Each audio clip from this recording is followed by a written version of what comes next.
चलो एक बार रीड करो बेटा। Good afternoon.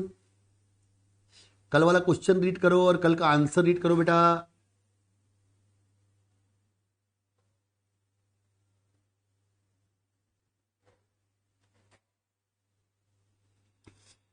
ये है क्वेश्चन नंबर 5। क्वेश्चन नंबर 5 को पूरा पढ़ लो और कल जितना आंसर लिखे थे वो पढ़ लो।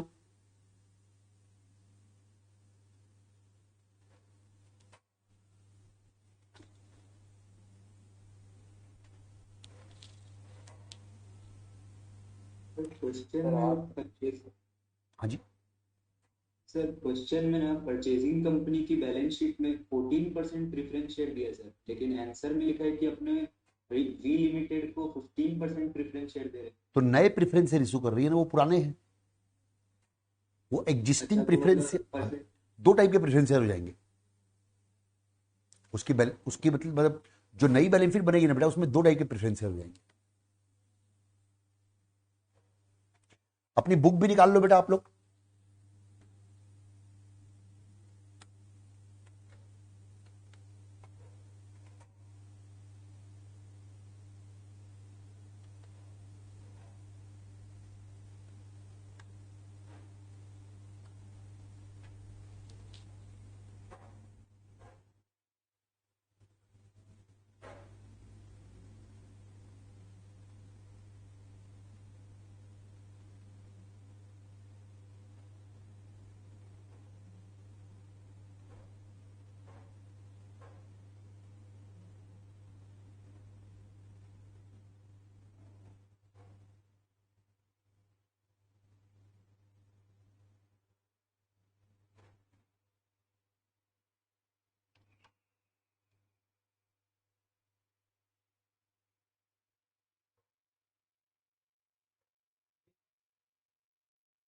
इसको ये वाले ग्रुप में भी डाल दो ना, ग्रुप 1 में डाल दो।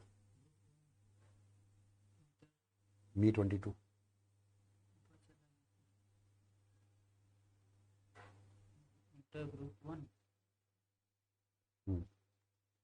यार हम तो चलो इसमें आ ही जाएंगे सब।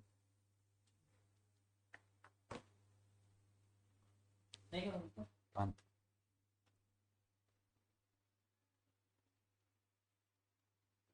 अच्छा दिव्यांश साहब बेटा,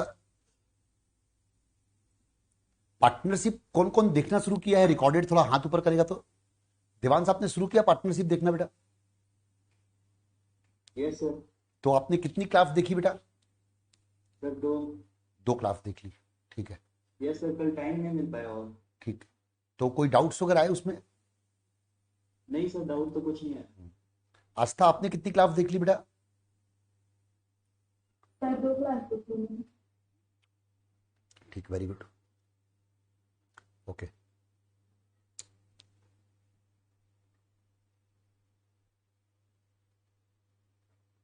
हाथ नीचे कर लीजिए आप लोग, hands down please.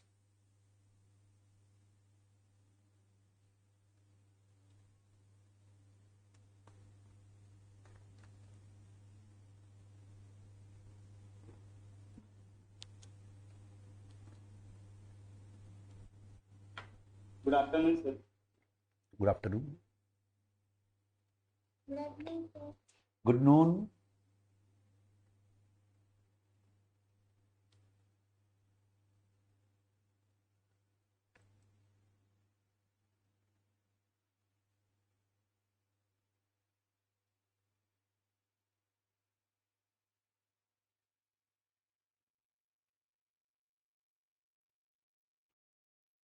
Vaishali Agarwal, Pranav Dubey और वंशिका सिंह, आप तीनों वीडियो ऑन करेंगे।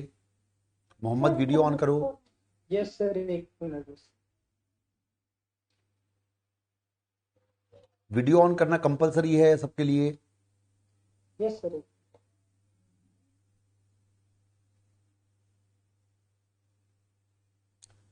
भाई 5 नंबर क्वेश्चन पढ़ो ना, और उसका जितना आंसर कल लिखवाए वो पढ़ो ना भाई।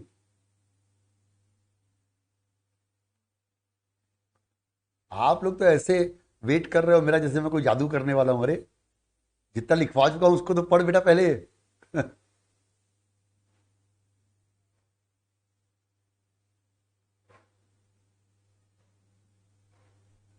कोई डाउट क्लियर करना है तो करो अभी तक 5 नंबर क्वेश्चन में।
तो my dear friends, let's start.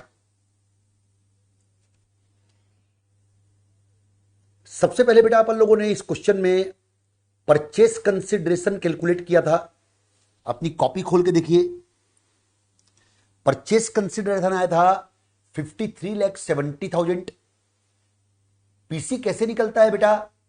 PC निकलता है परचेजिंग कंपनी ने वेंडर कंपनी के इक्विटी शेयर होल्डर और उनके प्रिफरेंस शेयर होल्डर को जो जो दिया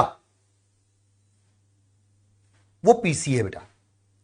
तो इस क्वेश्चन में पी लिमिटेड ने बेटा वी लिमिटेड के इक्विटी शेयर होल्डर को 3,50,000 इक्विटी शेयर दिए। क्वेश्चन का पॉइंट नंबर 1 पढ़ो बेटा।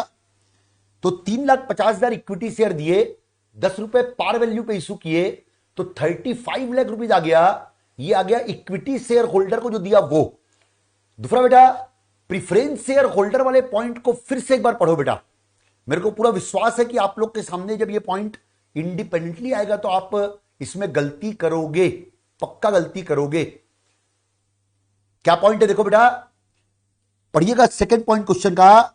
इशूड 15% प्रेफरेंस शेयर 100 रुपए each to discharge the preference limited at 10% premium. बेटा डिस्चार्ज एट 10% प्रीमियम को कैसे इंटरप्रेट करेंगे? वेंडर कंपनी की प्रिफरेंस शेयर कैपिटल, अपना आंसर देखो बेटा। वेंडर कंपनी की प्रिफरेंस शेयर कैपिटल 17 लाख रुपए, उनको 10% प्रीमियम पे डिस्चार्ज किया गया। क्या करेंगे? उसका 10% उसमें प्लस कर देंगे। क्या आ गया? 1870,000 आ गया। ये क्या आ गया? 1870,000। 1870,000 की फेस वैल्यू के प्रिफरेंस शेयर इशू करेगी परचेजिंग कंपनी वेंडर कंपनी के प्रिफरेंस शेयर होल्डर को।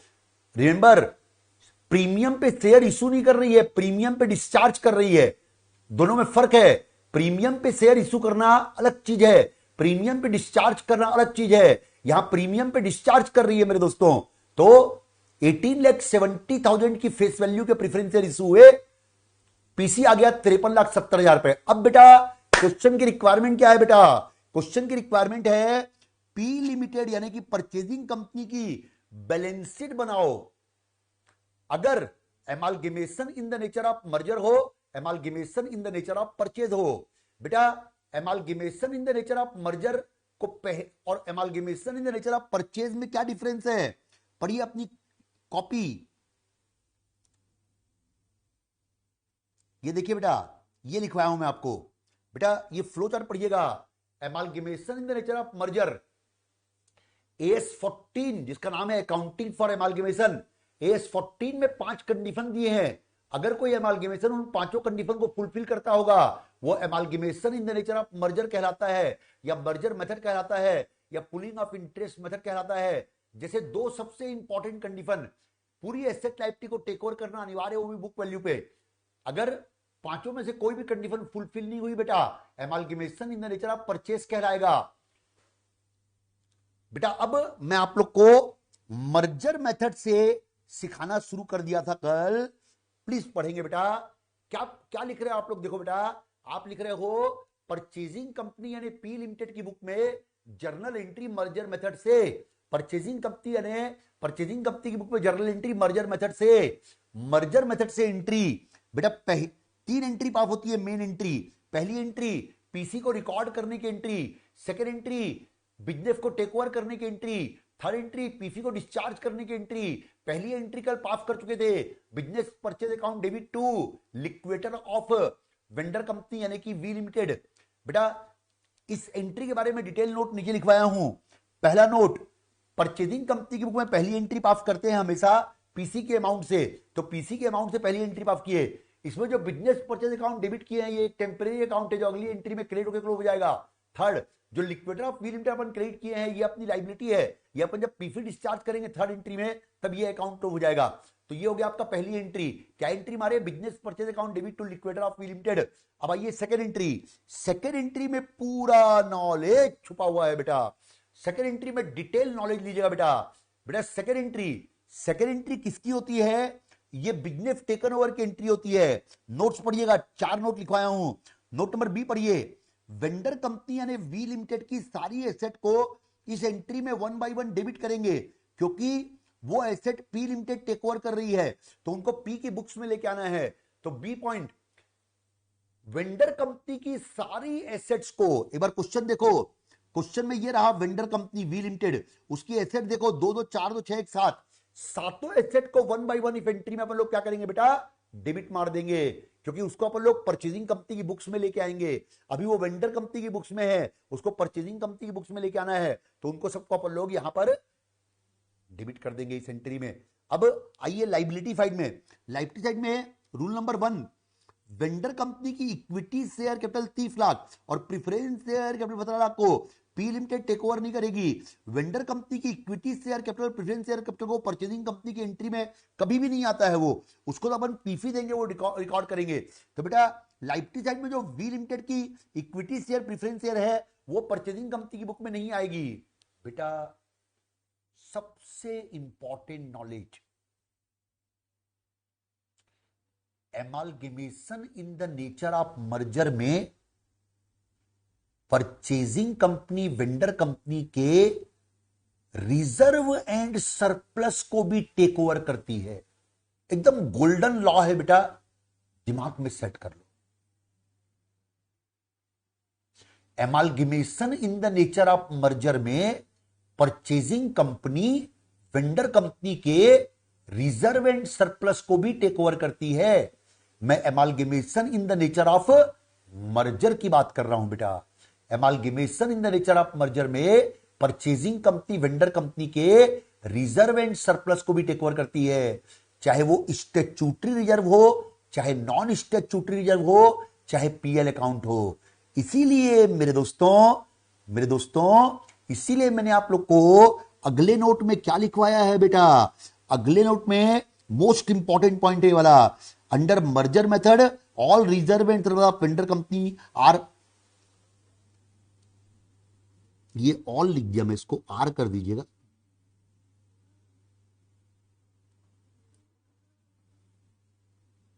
Are taken over by purchasing company, इसलिए जनरल रिजर्व, ईपीआर, आईईआर और PL account of V limited will also be credited in this entry.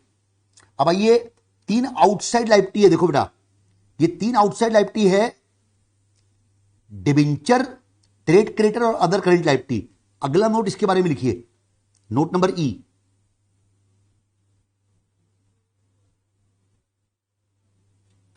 अपनी book खोल लीजिएगा बेटा जिनके पास भी हो।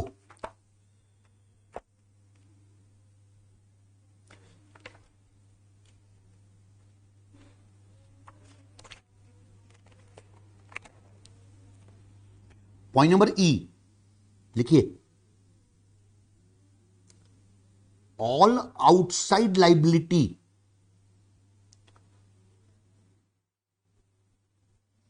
Of V limited, that is क्या, आखिरी की तीनों लाइबिलिटी लिखो।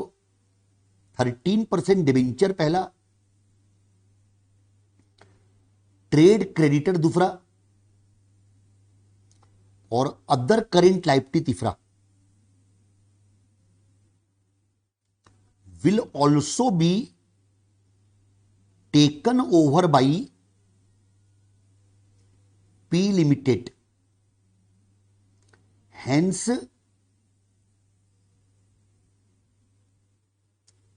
they will be credited in the inventory.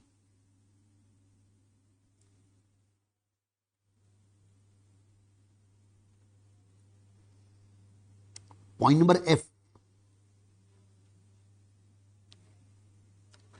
Business purchase account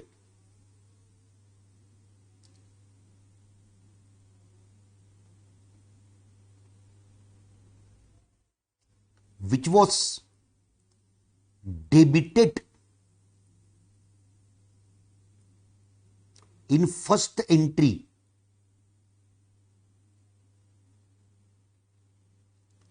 will be credited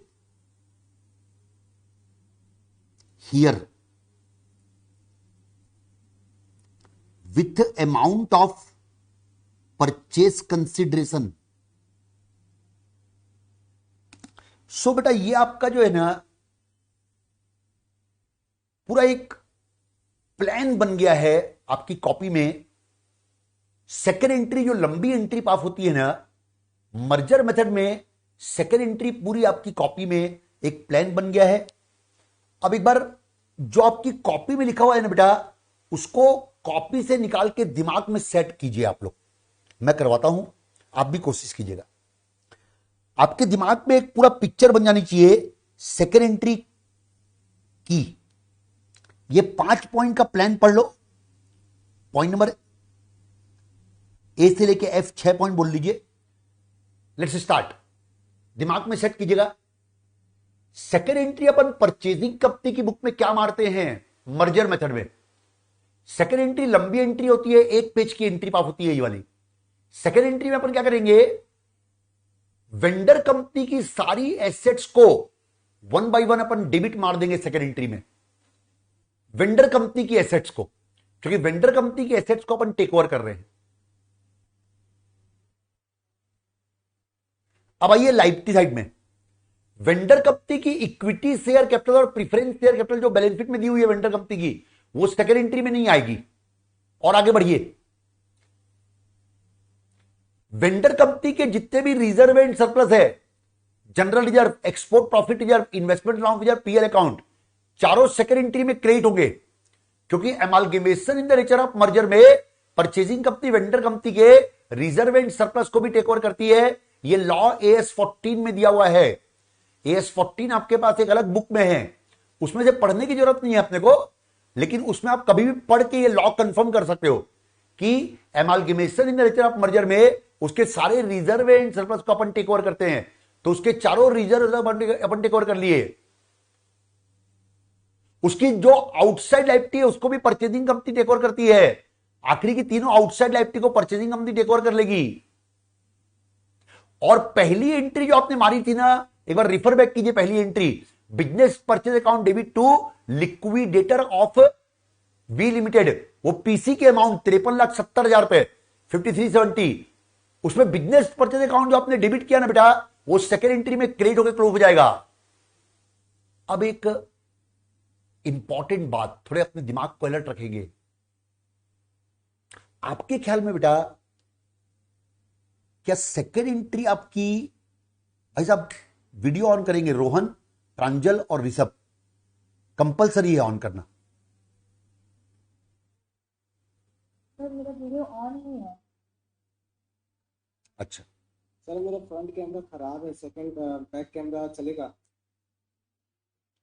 जो भी है बेटा कोई बात नहीं, लेकिन मेरी क्लास में प्लीज वीडियो ऑन करके रखिएगा आप लोग प्लीज, है ना। Okay sir.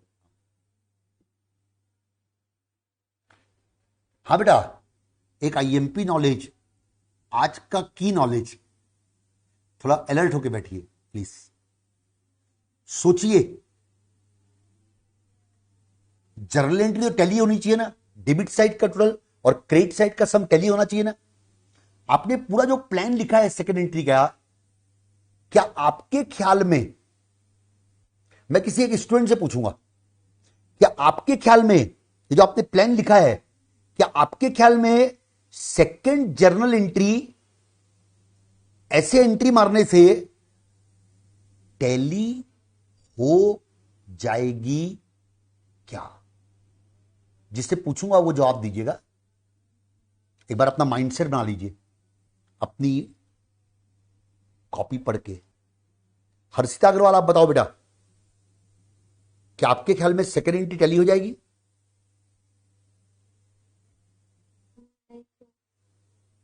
क्यों नहीं होगी?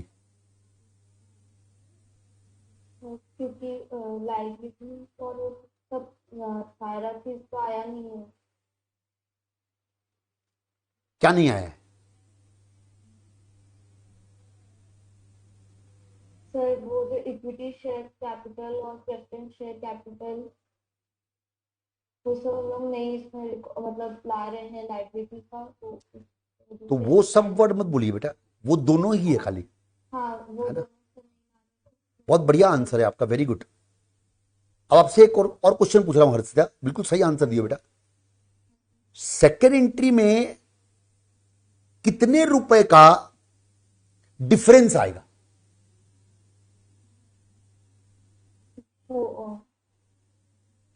मेरे को आंसर कंसेप्चुअली चाहिए, मैथमेटिक्स के फॉर्म में नहीं, कंसेप्चुअली। आप लोग भी तैयार रहिएगा, आप लोगों से भी पूछूंगा। अभी हर्षिता से पूछ रहा हूं, सोचिए जो क्वेश्चन पूछ रहा हूं मैं, मैंने क्वेश्चन पूछा, हर्षिता ने बढ़िया जवाब दिया कि सर सेकेंड एंट्री टैली नहीं होगी, क्योंकि सर आपने इसमें पूरी लाइब्रेरी तो लेके आए नहीं। फिर मैंने पूछा कि पूरी लाइब्रेरी में कौन सी लाइब्रेरी नहीं लेके आए बेटा, तो इन्होंने बिल्कुल सही जवाब दिया, sir equity share preference share नहीं लेके आए। Very good. अब मेरा अगला क्वेश्चन है बेटा कि सेकेंड एंट्री में एग्जैक्ट कितने रुपए का डिफरेंस आएगा? इस क्वेश्चन में नहीं, मर्जर के किसी भी क्वेश्चन में। सर इक्विटी शेयर और प्रेफरेंस शेयर कैपिटल का जो अमाउंट है उसको। रॉन्ग। देवांश, आप बताओ बेटा, सेकेंड एंट्री में कितने रुपए का डिफरेंस आएगा? बता सकते हो? बिल्कुल बिल्कुल बता सकते हो आप लोग। मेरे को बताना पड़ेगा तो मजा नहीं आएगा आप लोग को। प्रणव भाई कुछ पहन लो ना, आई मीन शर्ट वर्ट, बॉडी बिल्डर टाइप लग रहे हो आप एकदम, है ना?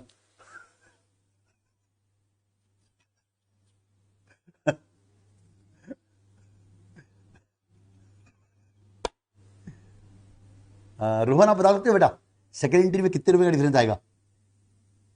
सर 47, क्योंकि इसमें इक्विटी शेयर कैपिटल और शेयर प्रेफरेंस शेयर कैपिटल को अपन ऐड नहीं किया लाइबिलिटी। 47 लाख रुपीस का डिफरेंस आएगा। रॉन्ग आंसर है। आप लोग एक बात नहीं ध्यान दे रहे हो, ये एफ पॉइंट की तरफ आप नहीं देख रहे हो बेटा।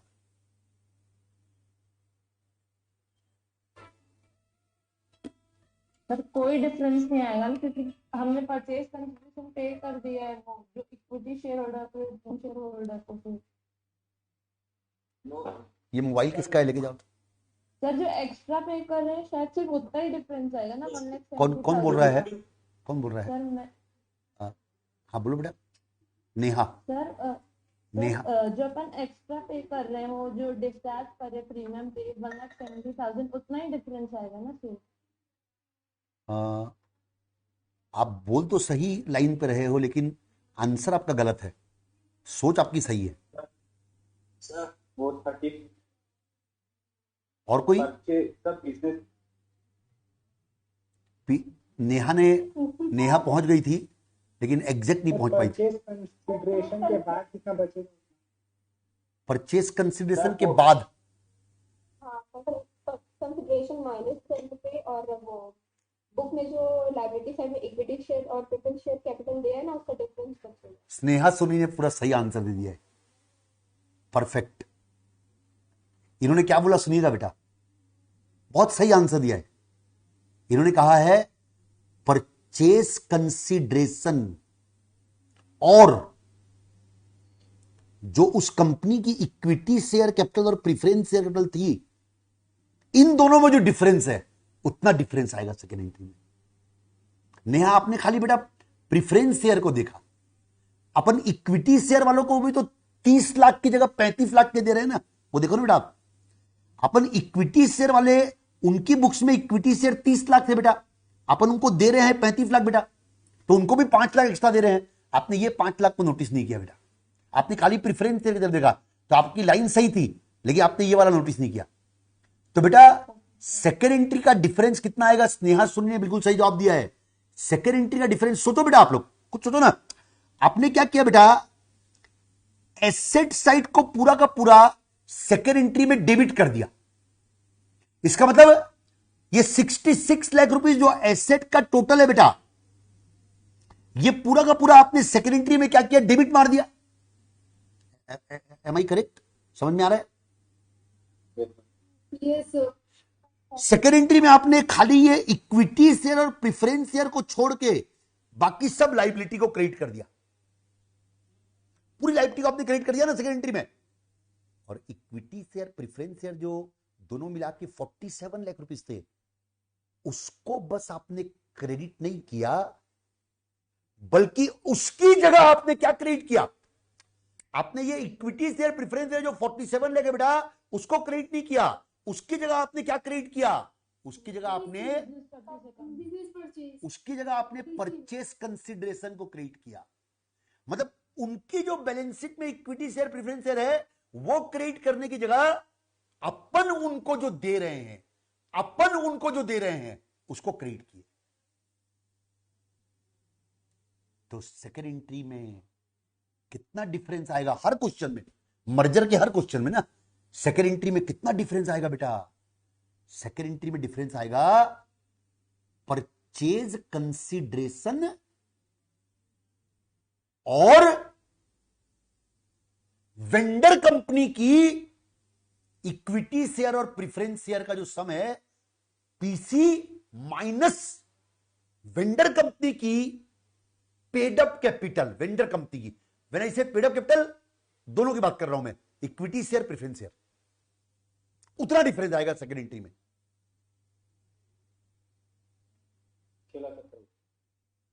Everybody is clear about this point? This is very very important knowledge of today class of amalgamation in the nature of merger. और बेटा डिफरेंस तो एंट्री में आना नहीं चाहिए, उसको तो अपने को एडजस्ट करना पड़ेगा ना, एंट्री टैली होनी चाहिए ना, एंट्री मस्ट टैली, तो इस डिफरेंस को अपने को कहीं ना कहीं एडजस्ट करना पड़ेगा। एक बात समझो, ये जो डिफरेंस आ रहा है ना, कितने का डिफरेंस आ रहा है, जब आपने कैलकुलेटर में निकालो सब लोग,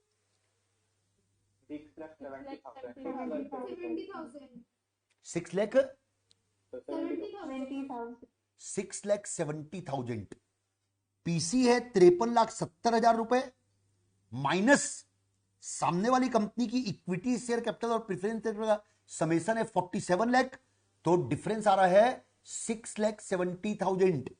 ये 6,70,000 रुपीज क्या शो करता है जानते हैं? ये 6,70,000 रुपीज अपन एक्स्ट्रा पे कर रहे हैं। तुम्हारी शेयर कैपिटल 47 लाख थी, लेकिन हम तुमको पे कर रहे हैं 53.7 लाख। तो परचेजिंग कंपनी के पॉइंट ऑफ व्यू से अगर आप ये बोलोगे, तो ये परचेजिंग कंपनी के लिए क्या है? लॉस है।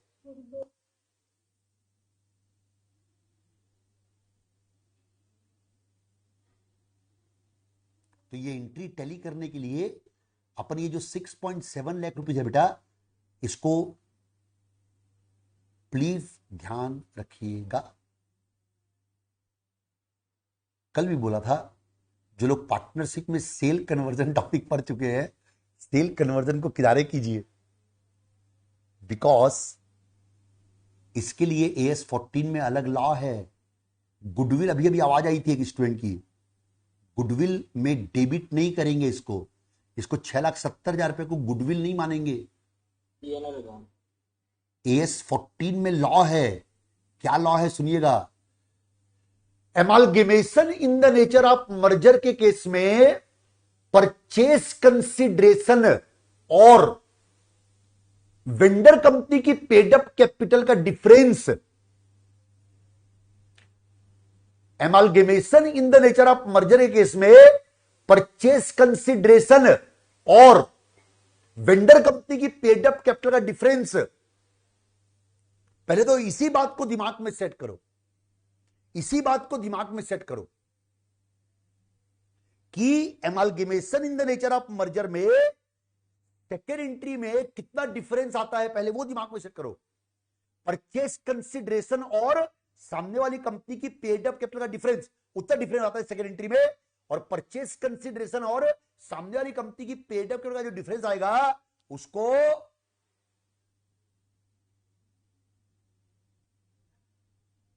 मिहिका थोड़ा ध्यान देना, उसको आईएमपी लॉ बोलने वाला हूं, गोल्डन रूल एएस 14 के अनुसार उसको रिजर्व एंड सरप्लस में एडजस्ट किया जाएगा। गोल्डन लॉ है ये वाला, उसको रिजर्व एंड सरप्लस में एडजस्ट करेंगे मर्जर मेथड में। परचेज मेथड में अलग अकाउंटिंग है, परचेज मेथड एकदम अलग है। आप अभी मर्जर में एक्सपर्ट होइए, फिर परचेज देखेंगे अपन लोग। मर्जर मेथड में परचेज कंसिडरेशन और सामने वाली कंपनी की paid up capital difference reserve and surplus में एडजस्ट किया जाएगा, रिजर्व एंड सरप्लस में एडजस्ट किया जाएगा, एडजस्ट। अब ये एडजस्ट करने का मतलब क्या होगा बेटा, प्लस करेंगे कि माइनस करेंगे, कोई स्टूडेंट बता सकता है क्या? लॉस है तो इसलिए रिजर्व एंड सरप्लस में अपन लोग इसको माइनस करेंगे। लेकिन प्रॉफिट भी तो हो सकता है किसी क्वेश्चन में। कब प्रॉफिट हो सकता है, कब प्रॉफिट हो सकता है बताइए? जब कम अगर परचेस कंसिडरेशन कम हो, अगर इस क्वेश्चन में पीसी 47 लाख रुपए से कम होता बेटा तो प्रॉफिट होता ना। प्रॉफिट होता तो ये इजी है, रिजर्व एंड सरप्लस में उसको जोड़ देते। लॉस में मेरे को आपको और नॉलेज देना पड़ेगा। अपने को तो ये एंट्री टैली करना है ना बेटा, तो रिजर्व एंड सरप्लस में अपन माइनस करेंगे इसको। तो कौन से रिजर्व एंड सरप्लस में माइनस करेंगे, ये एक मुद्दा है। तो बुलबुल आपका ऑडियो बंद करेंगे, खुशी आपका ऑडियो बंद करेंगे प्लीज। सो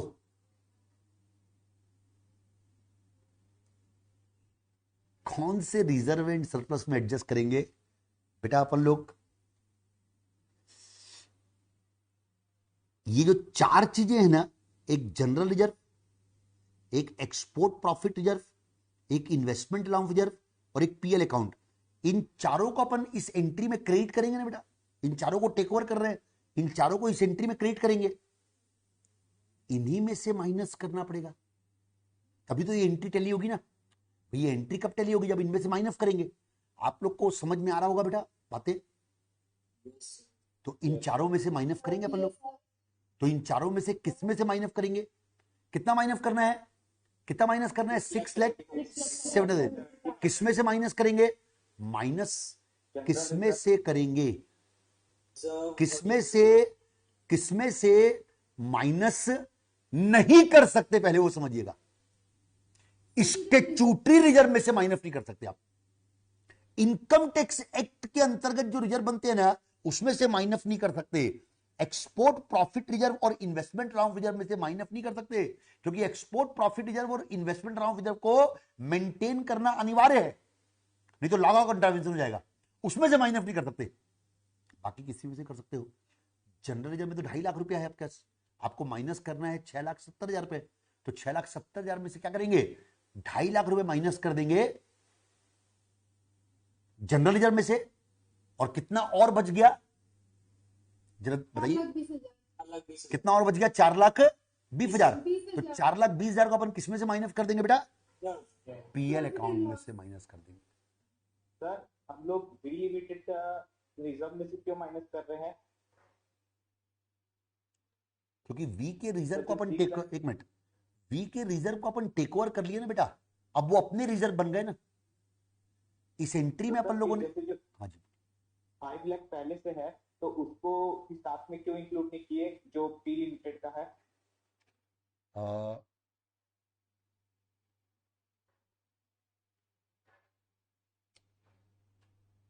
उसको इसलिए इंक्लूड नहीं किए बेटा क्योंकि सेकंड एंट्री जो पास कर रहे हो आप, सेकंड एंट्री, उसमें आप जनरल रिजर्व कितने रुपए क्रिएट किए थे?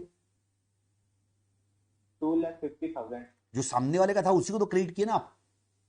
अपना वाला जो जनरल रिजर्व है वो तो सेकेंड एंट्री में आया नहीं है, और सेकेंड एंट्री को आपको टैली करना है, तो सेकेंड एंट्री में जो जनरल रिजर्व होगा उसी में से माइनस करेंगे तभी तो वो टैली होगा।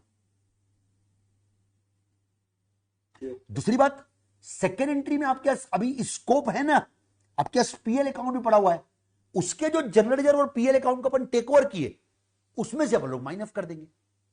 अगर देखो अभी आपका ये शुरुआत है, मैं आज सवेरे ही क्लास में बोला था कि मैं कंफ्यूज नहीं होता, ये सोचता हूं कि कैसे सिखाऊं।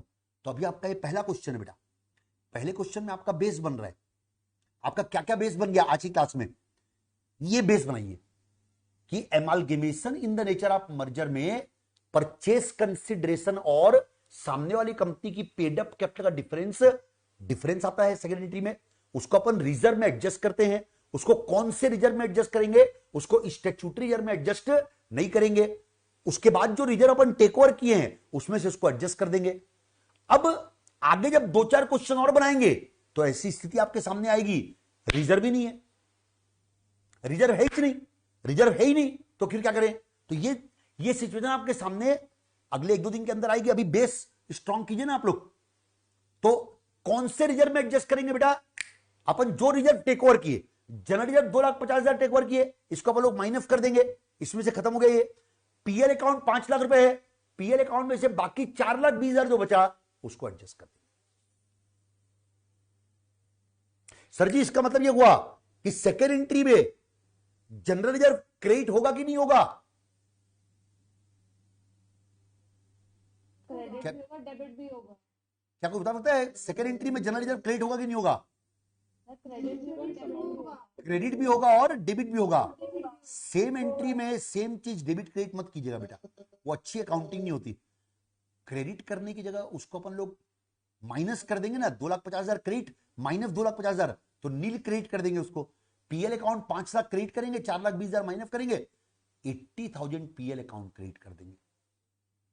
उसका प्रेजेंटेशन कैसे करेंगे वो मैं आपको दिखाऊंगा, किस तरीके से प्रेजेंटेशन करना है। अब बेटा आप लोग अपने माइंड को जो है ना बस इतना तकलीफ दीजिएगा जितना मैं लिखवाऊंगा। अच्छा इन्वेस्टमेंट अकाउंट में क्या हाल चाल है बेटा आप लोग का, इन्वेस्टमेंट अकाउंट आपका अपडेट है पूरा। आज जो 36 नंबर क्वेश्चन चल रहा था वो बनाए थे आप लोग, ओके। और देखो बेटा मैं आपको आज 2 क्वेश्चन होमवर्क में दिया हूं इन्वेस्टमेंट अकाउंट के, वो है 27 और 28 आई थिंक, उनके आंसर भी है आपके पास। तो उन 2 क्वेश्चन को अगर आप बना लोगे ना बिना देखे, और आंसर भी आपके पास, उन 2 क्वेश्चन को अगर आप बना लोगे ना बेटा तो आप इन्वेस्टमेंट अकाउंट में सॉलिड हो जाओगे। आज जरूर बनाइएगा बेटा, उसको बिना देखे आंसर बना के फिर आंसर चेक कर लीजिएगा। आपको भेजना है क्या टेलीग्राम? नहीं नहीं बिल्कुल नहीं भेजना है बेटा, जरूरत नहीं है।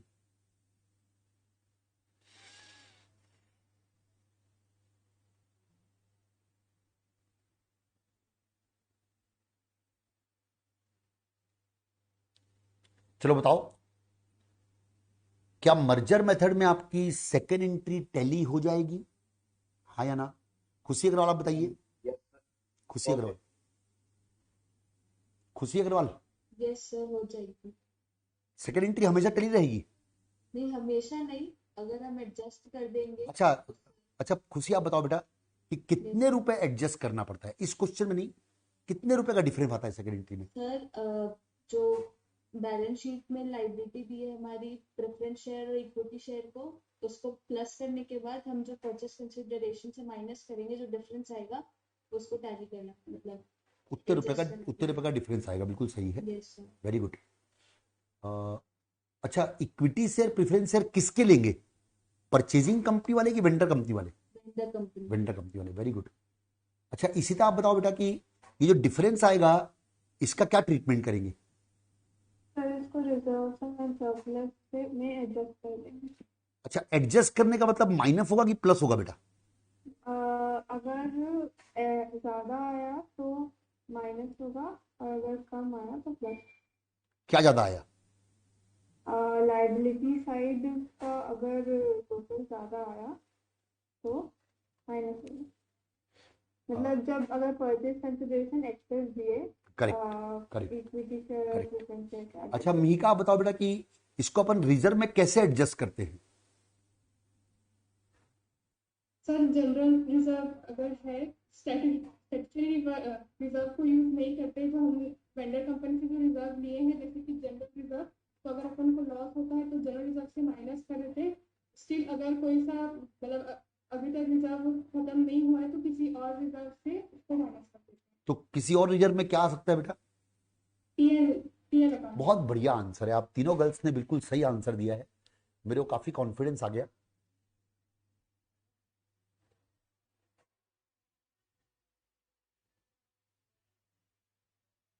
मेरे नोट्स बेटा, आपको मेरे नोट्स के ऊपर फुल कॉन्फिडेंस होना चाहिए, मतलब मैं काफी इलॉबरेट नोट्स लिखवाता हूं, और आप बेटा जब भी कोई कंफ्यूजन हो ना, मेरे नोट्स को अच्छे से रीड करो।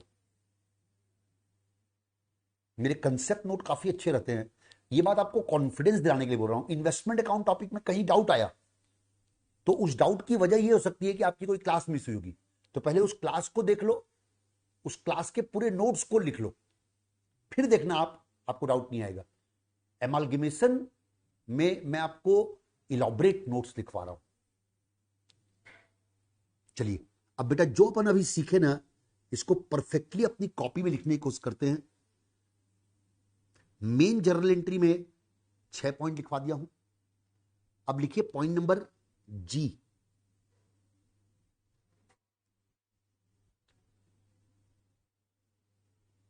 Second entry will not tally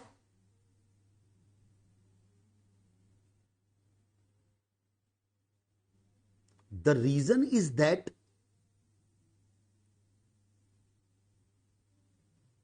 reason को थोड़ा डिटेल में लिखवा रहा हूं।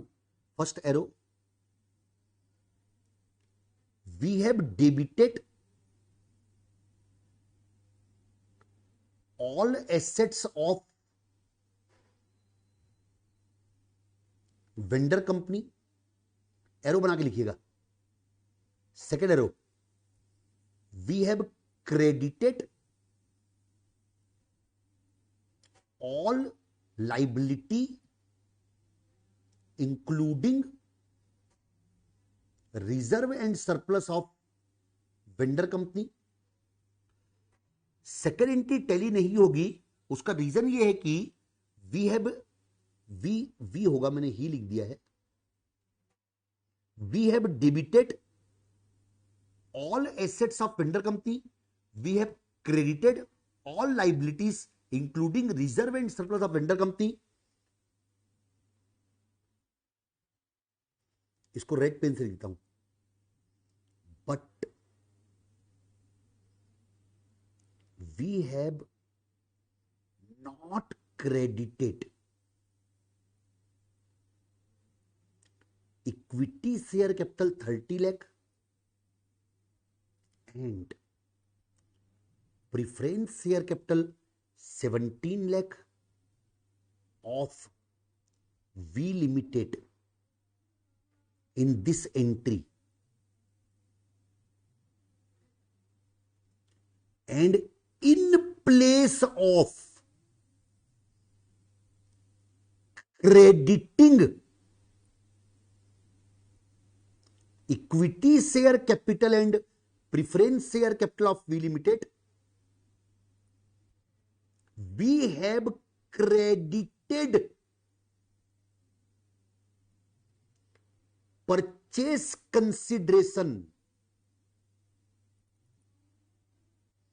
of 53,70,000 through business purchase account.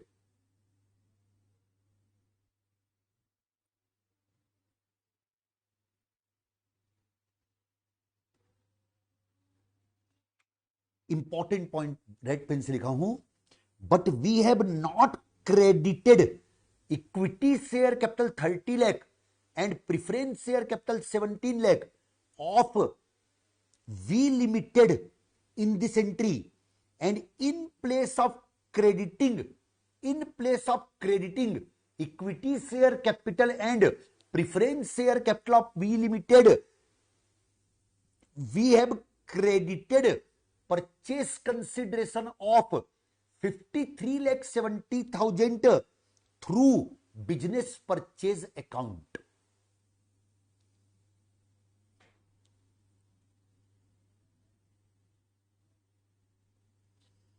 Next arrow.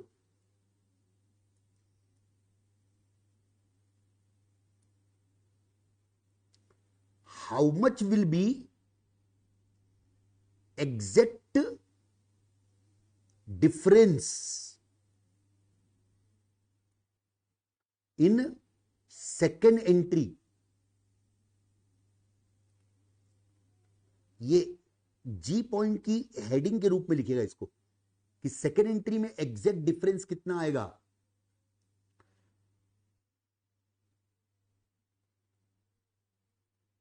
Difference in second entry is equal to PC minus bracket में paid up equity share capital plus paid up preference share capital of vendor company. ये इसको बेटा एक box के अंदर डाल दीजिएगा कि सेकेंड एंट्री में एग्जैक्ट डिफरेंस कितना आएगा। सेकेंड एंट्री में एग्जैक्ट डिफरेंस इतना आएगा, PC minus paid up equity share capital plus paid up preference share capital of vendor company. PC minus paid up equity share capital plus paid up preference share capital. Paid up equity share capital और paid up preference share capital को bracket में डालिएगा, इतना exact difference आएगा। In this question PC 53,70,000 minus paid up capital of V limited, equity share capital 30 lakh, inner column में लिखो बेटा, preference share capital 17 lakh, दोनों का समेसन 47 लाख। सो 6,70,000 आ गया difference in second entry.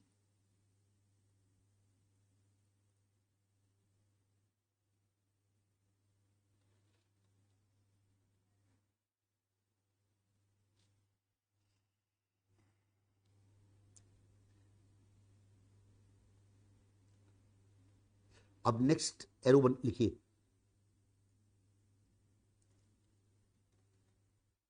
This is loss for P limited as this is extra payment made by P limited. ये important word है, loss for P limited. Extra payment word से काफी आपके vision clear हो जाते हैं कि भाई ये एक्स्ट्रा पेमेंट है बेटा, ये पी लिमिटेड के लिए लॉस है, ये पी लिमिटेड ने एक्स्ट्रा पेमेंट किया है बेटा, ये पी लिमिटेड ने एक्स्ट्रा पेमेंट किया है बेटा। If PC greater than paid up capital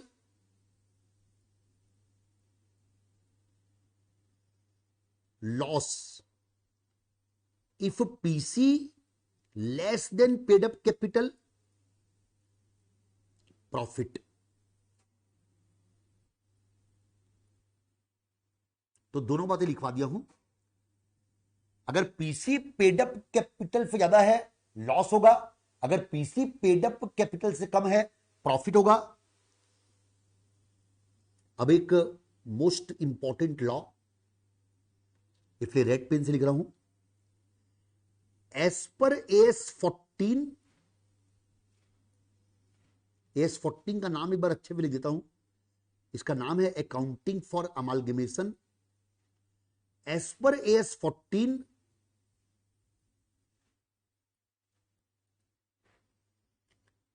above difference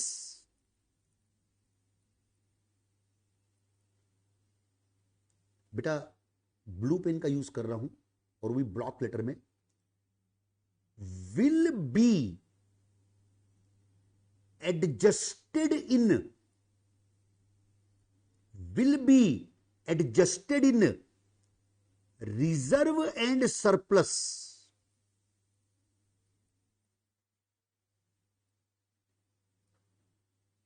बहुत ही की लॉ है ये वाला, will be adjusted in reserve and surplus.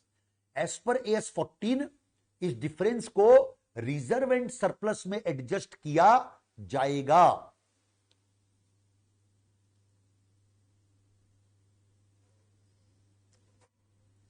If loss deduct from reserve and surplus, if profit add to reserve and surplus. अगर loss है तो reserve and surplus में से माइनस कर दो, अगर प्रॉफिट है तो रिजर्व एंड सरप्लस में ऐड कर दो। लॉस है रिजर्व एंड सरप्लस में माइनस कर दो, प्रॉफिट है रिजर्व एंड सरप्लस में ऐड कर दो।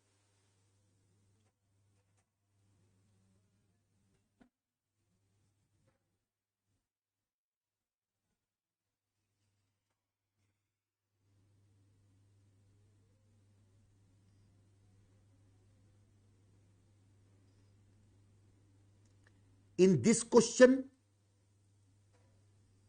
we have to deduct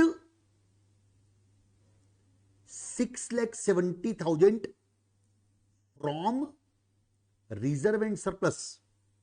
इस क्वेश्चन में अपने को 6,70,000 रुपए रिजर्व एंड सरप्लस में से माइनस करना पड़ेगा। इस क्वेश्चन में अपने को 6,70,000 रुपए रिजर्व एंड सरप्लस में से माइनस करना पड़ेगा। डिडक्ट वर्ड को अंडरलाइन कर दीजिएगा।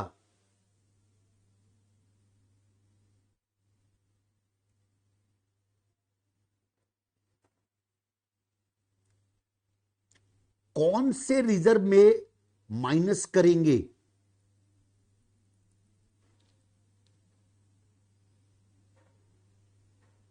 Number 1,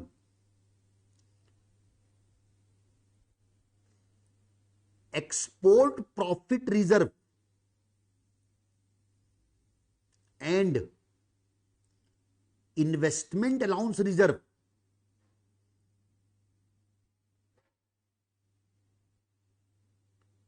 are statutory reserve.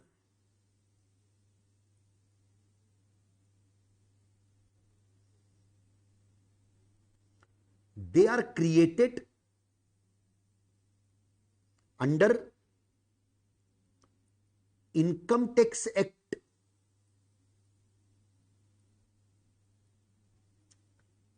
they have to be maintained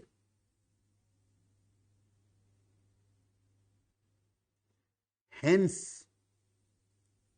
statutory reserve में से माइनस नहीं कर सकते। स्टैट्यूटरी रिजर्व में से माइनस नहीं कर सकते।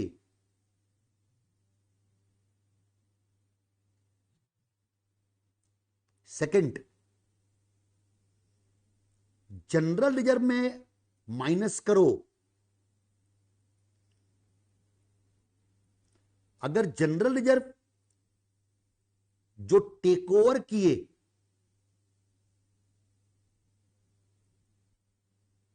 वो नील हो जाए तो पीएल में माइनस करो। अभी इतना ही लिखवा रहा हूं, अब आपको अगले 2-4-5 क्वेश्चन के बाद अपने आप समझ में आ जाएगा कि आपके दिमाग में अगर आ रहा होगा सर जनरल रिजर्व नहीं है, पीएल अकाउंट नहीं है, ऐसा हर वैरायटी आपके कोर्स में है बेटा। तो इसलिए अपन लोग को एक विजन क्लियर हो गया, ये क्वेश्चन बना लेते हैं अपन लोग, फिर जब अगले क्वेश्चन फिर आएगा पीएल अकाउंट भी नहीं है, जनरल लेजर भी नहीं है, तो क्या करेंगे? तो वो सब चीजें अपन इसी क्वेश्चन में डिस्कस ना करें, नहीं तो आप पजल्ड हो जाओगे। विजन क्लियर हो गया? अब आगे आपका अपने आप रास्ता बनते जाएगा बेटा। तो इस क्वेश्चन में लिखिएगा, इन दिस क्वेश्चन जनरल रिजर्व 2,50,000 है, जो वी लिमिटेड का टेक ओवर किए। टेक ओवर किए वर्ड को अंडरलाइन कर लो। इसमें से 2,50,000 माइनस कर देंगे तो ये नील हो गया। पीएल अकाउंट उसका जो टेक ओवर किए वो 5 लाख रुपए है, बाकी का 4,20 इसमें से माइनस कर देंगे तो पीएल अकाउंट 80,000 रुपए क्रेडिट करेंगे अपन लोग। अब बेटा मैं आप लोगों को अब जर्नल एंट्री नंबर 2 लिखने के लिए बोल रहा हूं। क्वेश्चन देख के पूरे नोट्स पढ़ के अब ये एंट्री एकदम सक्सेसफुली हर स्टूडेंट परफेक्टली लिखे इसको। जर्नल एंट्री नंबर 2 लिखिए, खुद लिखिए।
राहुल जी,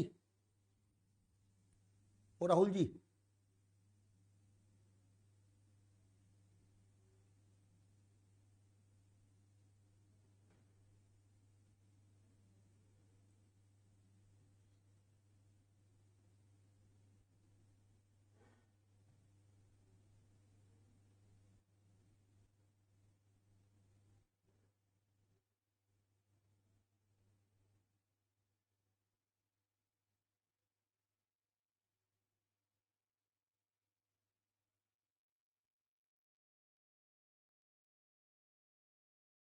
ऋषभ बेटा आप वीडियो ऑफ ही कर लो।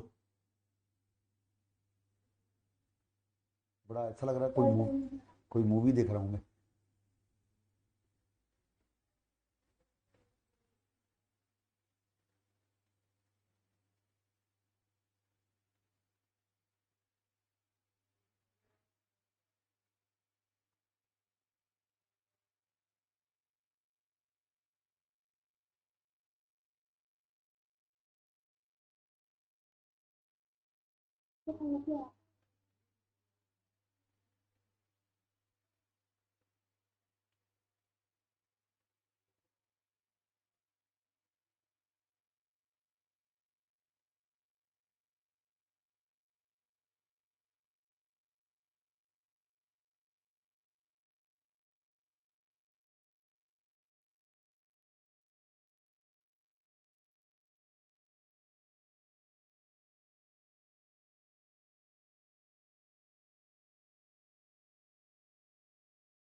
जिनकी जिनकी ये एंट्री हो गई है थोड़ा हाथ ऊपर करेंगे।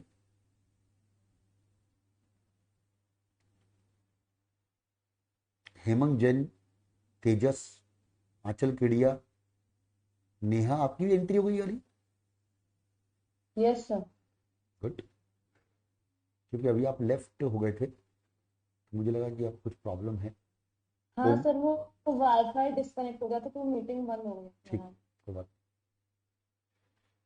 15 स्टूडेंट्स की एंट्री हो गई है ये वाली। गुड।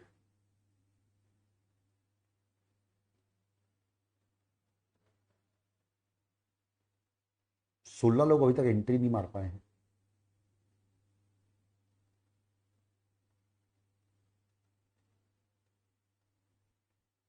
जो 16 लोग एंट्री नहीं मार पाए हैं उनके नाम हैं मोहम्मद, निष्ठा, खुशी। मोहम्मद, आप तो इस टाइप के स्टूडेंट नहीं हो बेटा जो सर इतना बस लेट हो कर। गया, वो थोड़ा सा आप तो बहुत तेज स्टूडेंट हो। पानी लेने चला गया तो उससे लेट हो गया। देवांश, आपकी कैसे एंट्री नहीं हुई बेटा, मैं समझ नहीं पा रहा हूँ। देवांश भाई कहाँ गए? पता नहीं, थोड़ा कंफ्यूज लग रहा है सर मेरे को मेरा कंसेप्ट। अच्छा, तो क्या आप मुझे बता सकते हो बेटा कहाँ पर कंफ्यूजन है? कहाँ आप फ्रीली बता सकते हो आप मेरे को? सर ये जो आप बोले कि जनरल रिजर्व और पीएल से माइनस कर देंगे, तो मतलब इसको एंट्री में कैसे शो करेंगे सर? वो तो अपने बेटा क्रेडिट तो सभी पे। बेटा इसको एंट्री में अपन लोग ऐसे शो करेंगे, अपन जनरल रिजर्व को क्रेडिट दिखाएंगे ही नहीं। हाँ सर, वैसे फिर मैं भी वही एंट्री मारा हूँ सर, मैं भी। बिल्कुल मेरे को लगा कहीं गलत होगा। बिल्कुल नहीं, बिल्कुल। और पीएल अकाउंट को अपन लोग 80,000 ही दिखाएंगे। तो सर मतलब बिजनेस परचेज तो फिर क्रेडिट हुआ ही नहीं। बिजनेस परचेज अकाउंट तो क्रेडिट होगा ना बेटा, 53,70,000 पे पूरा, और इन दोनों को उतना उतना माइनस कर देंगे तभी तो एंट्री टैली होगी। Yes yes, sorry.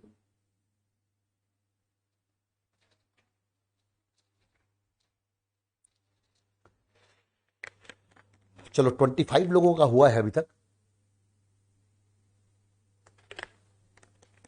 तो 9 स्टूडेंट्स को कुछ। सृष्टि, आपको क्या हो गया भाई? सर वो मैं टोटल गलत कर दी। चलो अब मैं आपको चेक करवाता हूं। देखो, पहले तो ये प्रिंटिंग मिस्टेक ठीक करना जरूरी है। वी लिमिटेड की ये सातों एसेट्स को यहां पर डेबिट मार दो। पी की डेबिट मत मार देना भाई। पी की बुक में एंट्री कर रहे हो, उसकी बुक में तो ये एसेट पहले से है, और डेबिट मार के डबल थोड़ी कर दोगे बेटा। पी वी की एसेट्स को लेके आ रही है, तो इसलिए let's check. Land building account debit 15,50,000। Plant and machine account debit 17 lakh. Furniture and fixture account debit 3,50,000। Investment account debit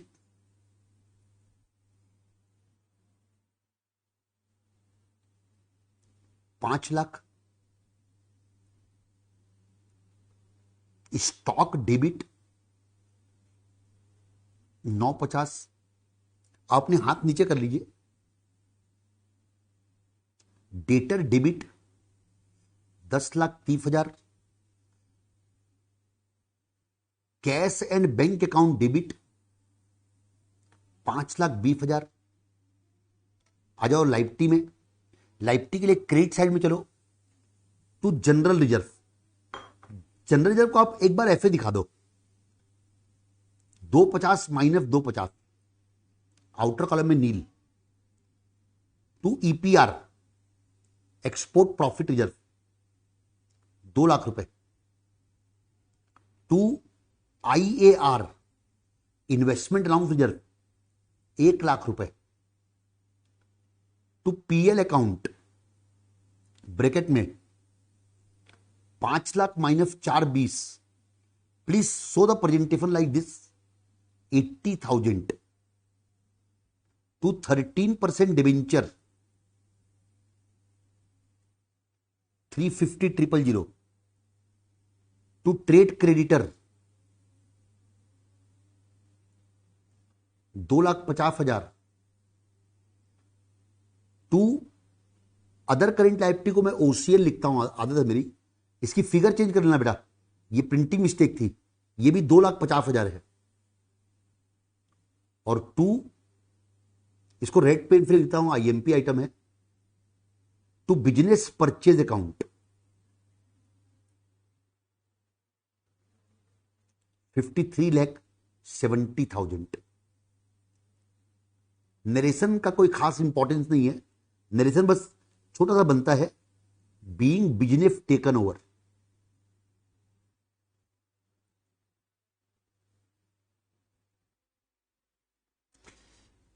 ये हो गया एंट्री नंबर 2। अब तीसरी और आखिरी एंट्री, तीसरी एंट्री बहुत इजी है, liquidator of V limited debit 53,70,000 जो आपने पहली एंट्री में क्रिएट किया था, to equity share capital 35 lakh, to 15% preference share capital 18,70,000 being PC discharged.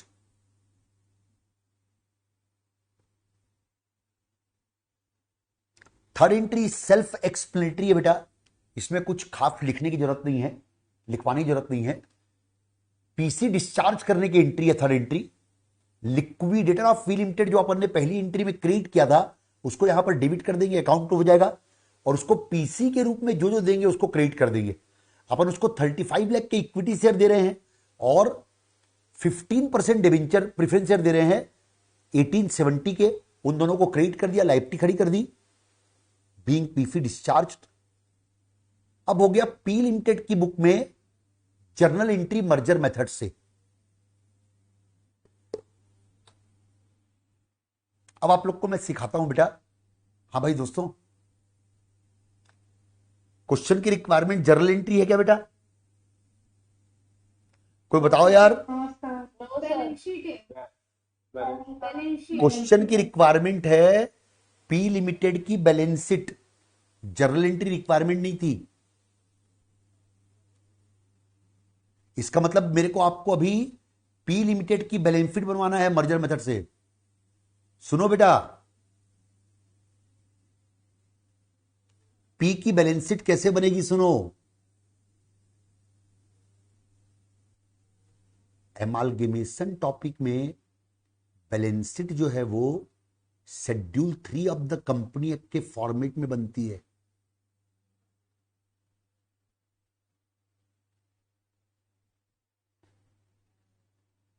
जो जो student schedule 3 of the company act का फॉर्मेट पढ़े हैं 11th या 12th में या फाउंडेशन में या कभी भी अपनी जिंदगी में अगर आपने वो फॉर्मेट पढ़ा है, हाथ ऊपर कीजिए।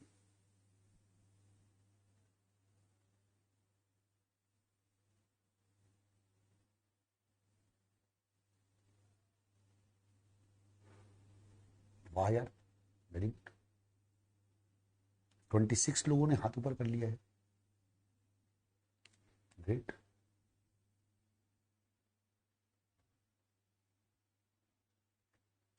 तो क्या मैं वो फॉर्मेट आपसे पूछ सकता हूं? पूरा ही याद नहीं है। Yes sir. नहीं, पूरे की जरूरत भी नहीं है। देखो फॉर्मेट क्या है आपको याद दिलाता हूं मैं, और ये फॉर्मेट बहुत ज्यादा इंपॉर्टेंट है आपके कोर्स के लिए। ग्रुप 1 में आप 6 चैप्टर कंपनी अकाउंट्स के कोर्स में है, वहां पर ये फॉर्मेट का आएगा, काम आएगा। ग्रुप 2 में एमालगेमेशन में काम आएगा, इंटरनल रिकंस्ट्रक्शन में काम आएगा, कंसोलिडेशन में काम आएगा।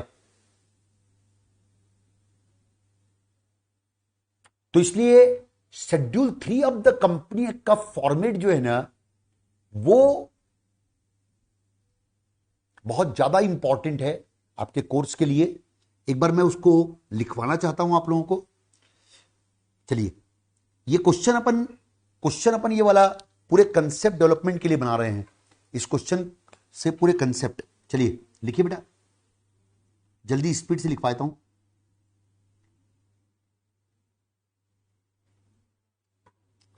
Format of balance sheet of A company,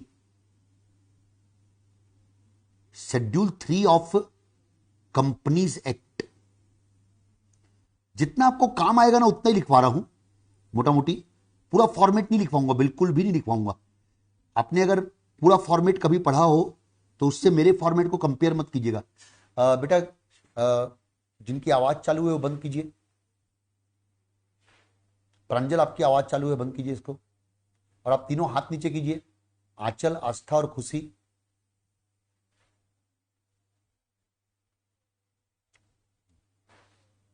लिखिए फॉर्मेट।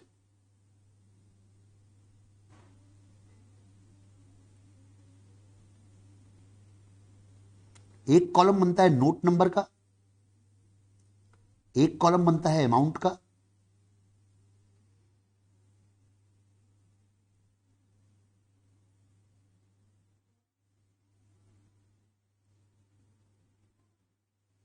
सबसे पहले हेडिंग आएगी equity and liabilities.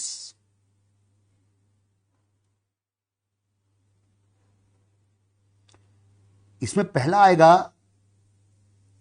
Share holder fund.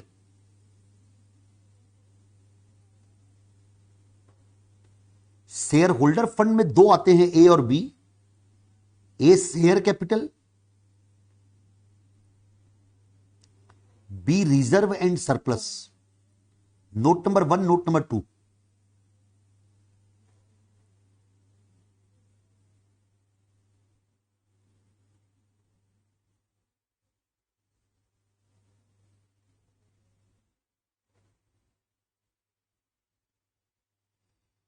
Second आता है नॉन करेंट लाइबिलिटी।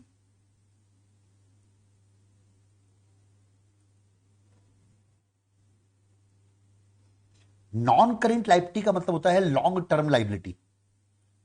कोई पैसा अपने को 12 महीने के बाद देना हो, वो non current liability. Non current liability में मुख्य रूप से आपके कोर्स में आता है लॉन्ग टर्म बोरोइंग। मेरे फॉर्मेट को आप लोग आपने जो 11-12 वगैरह में पढ़ा होगा उससे बिल्कुल कंपेयर मत करना बेटा। आपने पढ़ा होगा नॉन करेंट लाइबिलिटी में 4-5 आइटम पढ़े होंगे आपने। Long term borrowing, long term provision, other long term liability. मैं लॉन्ग टर्म प्रोविजन नहीं लिखवा रहा हूं, अदर लॉन्ग टर्म लाइबिलिटी नहीं लिखवा रहा हूं, क्योंकि वो अपने कोर्स में काम नहीं आता है। जब आएगा तो लिखवाऊंगा। खाली एक ही चैप्टर है financial statement of companies group 1 में, जिसमें ज्यादा फॉर्मेट की जरूरत पड़ती है। तो बस लॉन्ग टर्म बोरोइंग, डिबेंचर रहता है ना, हर क्वेश्चन में डिबेंचर रहता है, और डिबेंचर लॉन्ग टर्म बोरोइंग की हेडिंग में आता है। इसीलिए लॉन्ग टर्म बोरोइंग आपको जरूर पता होना चाहिए, डिबेंचर इसी हेडिंग के अंदर आता है। अब थर्ड लिखिए, ये नोट नंबर जो लिखवा रहा हूं ना, ये लॉ में नहीं दिए हुए हैं। नोट नंबर की कहानी आपको मैं एक्सप्लेन करूंगा। थर्ड आता है करेंट लाइबिलिटी। करेंट लाइबिलिटी में एक तो ट्रेड पेबल बहुत काम की चीज है, ट्रेड पेबल का नोट बनाने की जरूरत नहीं पड़ती है। Number B, other current liability लिख लीजिए बस, टोटलिंग कर दीजिएगा। ये आपका लाइबिलिटी का टोटल हो गया है। वर्टिकल फॉर्म में फॉर्मेट है नेचुरली, पहले ऊपर लाइबिलिटी आती है, फिर नीचे एफेट आती है। तो लाइबिलिटी साइड आपके दिमाग में सेट कर लीजिएगा। इक्विटी एंड लाइबिलिटी, इसमें मेन 3 आते हैं। पहला शेयर होल्डर फंड, दूसरा नॉन करेंट लाइबिलिटी, दूसरा current liability. Share holder fund में शेयर कैपिटल और आरएलएफ आएगा। नॉन करेंट लाइबिलिटी में मुख्य रूप से लॉन्ग टर्म बोरोइंग आता है, और करेंट लाइबिलिटी में ट्रेड पेबल और अदर करेंट लाइबिलिटी आता है। अब आते हैं एसेट साइड में। एसेट साइड में पहले मेन हेडिंग आ जाएगी एसेट्स। एसेट्स की मेन हेडिंग में पहला आ जाएगा non current asset.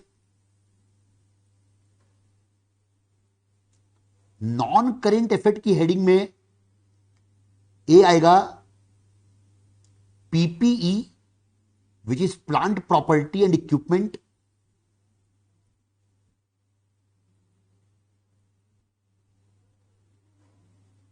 Short form भी लिख लीजिएगा आगे के लिए, पीपीई। पीपीई की हेडिंग में 2 आइटम आ सकते हैं, पहला टेंजिबल एसेट, दूसरा इनटेंजिबल एसेट।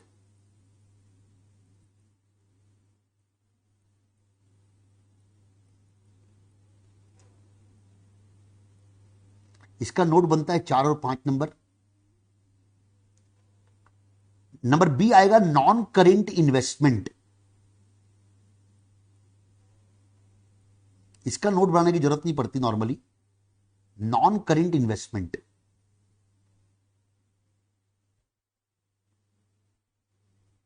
वैसे बेटा जो लोग बोथ ग्रुप ज्वाइन किए हो ना आप लोग, और आप लोग का अगर पार्टनरशिप नहीं हुआ है ना बेटा, थोड़ा पेन लेके उसको कंप्लीट करने की कोशिश करना बेटा। परसों संडे है, आप लोग अगर परसों बहुत बहुत बहुत जरूरी है उसको कंप्लीट करना, बहुत जरूरी है, बहुत जरूरी है, बहुत जरूरी है। उसको कंप्लीट कर लोगे ना, you will be having a greater hold of group 2 advance account. और इजी है, हो जाएगा आप लोगों का, ज्यादा टफ नहीं है। बस नॉन करेंट इफेक्ट में इतना हो गया। सेकंड आता है करेंट इफेक्ट। करेंट इफेक्ट में 3 फेमस आइटम मेरे को याद है। पहला इन्वेंट्री, दूसरा ट्रेड रिसीवेबल, तीसरा कैश एंड कैश इक्विवेलेंट।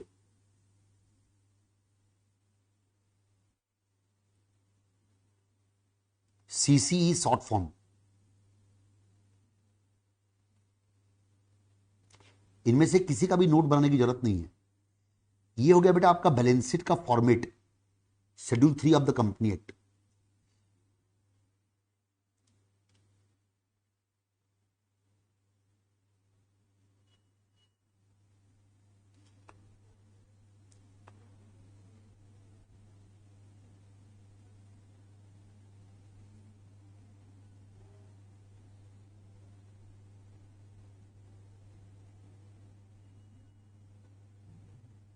अब मैं आप लोगों को बेटा एक काम करता हूं, इसी फॉर्मेट में ये वाला क्वेश्चन कंप्लीट करवाता हूं।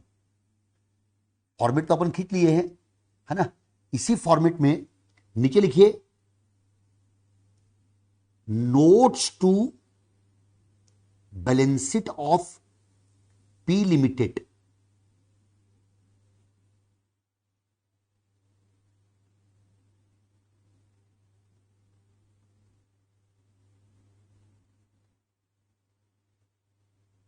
ऊपर मेन बैलेंस शीट बनती है, नीचे उसके नोट्स बनते हैं। नोट नंबर पहला कॉलम, बीच में पूरा gap, amount third column. Notes to balance sheet of P limited.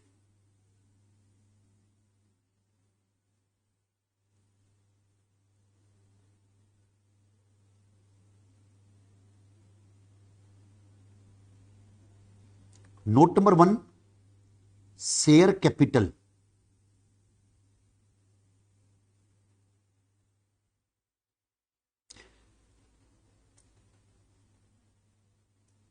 बेटा पी लिमिटेड की शेयर कैपिटल को अपन कैसे शो करेंगे सीखिए। बेटा हमेशा एक बेसिक रूल याद रखो, उस रूल को यहां पर लिखो बेटा। Old balance sheet of P limited plus minus journal entry is equal to new balance sheet of P limited. ये रूल हमेशा फॉलो करना है, हमेशा हमेशा हमेशा। ऊपर बॉक्स में लिखा हूं old balance sheet of P limited plus minus journal entry equal to new balance sheet of P limited. कोई भी बैलेंस शीट बनाने के लिए सबसे फंडामेंटल रूल है बेटा, पुरानी balance sheet plus minus journal entry equal to नई बैलेंस शीट। पुरानी balance sheet plus minus journal entry equal to नई बैलेंस शीट। पी लिमिटेड की पुरानी बैलेंस शीट को क्वेश्चन से उठाओ, अपनी जर्नल एंट्री का इंपैक्ट उसमें लो, नई बैलेंस शीट तैयार। पी और वी की बैलेंस शीट को जोड़ के नई बैलेंस शीट नहीं बनेगी। पी की पुरानी balance sheet plus minus journal entry का इंपैक्ट इक्वल टू नई बैलेंस शीट। जैसे कि let me explain, share capital note number 1, P की पुरानी बैलेंस शीट देखो, पी की पुरानी बैलेंस शीट में इक्विटी शेयर कैपिटल दिया हुआ है 50 लाख रुपए और ये 10 रुपए वाले शेयर हैं, तो यहां नंबर ऑफ शेयर हो गए 5 लाख। मतलब पी की पुरानी बैलेंस शीट में शेयर कैपिटल थी 5 लाख इक्विटी शेयर। अब अपनी एंट्री देखो, आपकी एंट्री देखो, आपने ये थर्ड एंट्री देखो, इसमें आपने 35 लाख रुपए इक्विटी शेयर कैपिटल और क्रिएट किया। तो पी की पुरानी बैलेंस शीट में इक्विटी शेयर कैपिटल थी 50 लाख, प्लस आपने 35 लाख रुपए के इक्विटी शेयर और इशू किए, क्रिएट किया एंट्री में। तो नई बैलेंस शीट में इक्विटी शेयर कैपिटल कितनी आएगी? 85 लाख। पुरानी बैलेंस शीट में 50 लाख प्लस 35 लाख रुपए एंट्री में क्रिएट किए, दोनों को जोड़ देंगे, नई बैलेंस शीट में इक्विटी शेयर कैपिटल आएगा 85 लाख, जो कि नंबर ऑफ इक्विटी शेयर कितने हो गए? 8,50,000।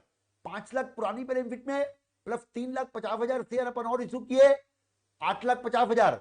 तो इसको कैसे लिखेंगे? इसको ऐसे लिखेंगे,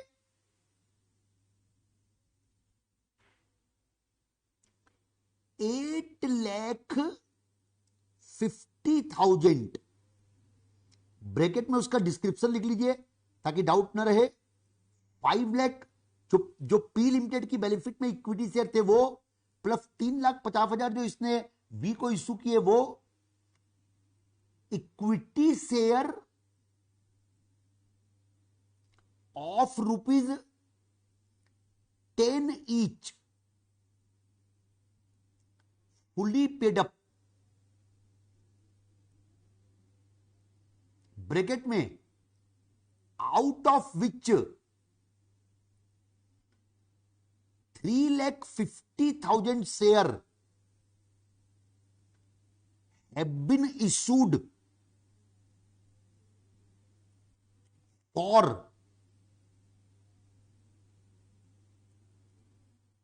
consideration other than cash. Outer column में आएगा 85 लाख। काफी चीजें मैं आपको लीगल लिखवा रहा हूं, जो आपको लिखने के बाद अपने दिमाग में धीरे धीरे सेट करते जाना है। तो शेयर कैपिटल के नोट में मैंने इक्विटी शेयर कैपिटल लिखवा दिया है बेटा। कैसे लिखवाया मैंने, पहले दिमाग सेट कर लें अपन। पी लिमिटेड की पुरानी बैलेंस शीट देखो, उसमें 50 लाख रुपए इक्विटी शेयर कैपिटल था, यानी 5 लाख शेयर वो आएगा, प्लस अपनी जर्नल एंट्री देखो, जर्नल एंट्री नंबर 3 देखो, उसमें आपने इक्विटी शेयर कैपिटल को 35 लाख रुपए क्रिएट किया। ये 35 लाख रुपए क्या है? जो 3,50,000 इक्विटी शेयर अपन ने वी लिमिटेड को इशू किए, तो वो भी पी की बैलेंस शीट में आ जाएगा। मतलब पी की बैलेंस शीट में शेयर कैपिटल कितनी आएगी? उसकी खुद की प्लस जितना उसने पीसी के रूप में इशू किया वो, दोनों को जोड़ दीजिए, 8,50,000 इक्विटी शेयर। ब्रैकेट में क्या लिखवाया हूं देखिए बेटा, एक लॉ है schedule 3 of the company act का। क्या लॉ है? जो भी share for consideration other than cash issue होते हैं उसको ब्रैकेट में शो करना पड़ता है शेयर कैपिटल की हेडिंग में। बेटा एमालगेमेशन की स्कीम के अंतर्गत परचेजिंग कंपनी वेंडर कंपनी को जो शेयर इशू करती है उसको for consideration other than cash माना जाता है। वो कैश के प्रतिफल में इशू नहीं हुए हैं, अपन ने बिजनेस खरीदा है उसके बदले शेयर इशू किए हैं। जो share for consideration other than cash issue होते हैं उसको अपने को ब्रैकेट में अलग से शो करना पड़ता है। इसीलिए बेटा मैंने ब्रैकेट में शो किया है, out of the above 3,50,000 share have been issued for consideration other than cash. अब ये हो गया इक्विटी शेयर कैपिटल। अब आइए preference share capital. Preference share capital के लिए पहले इसकी पुरानी बैलेंस शीट देखो।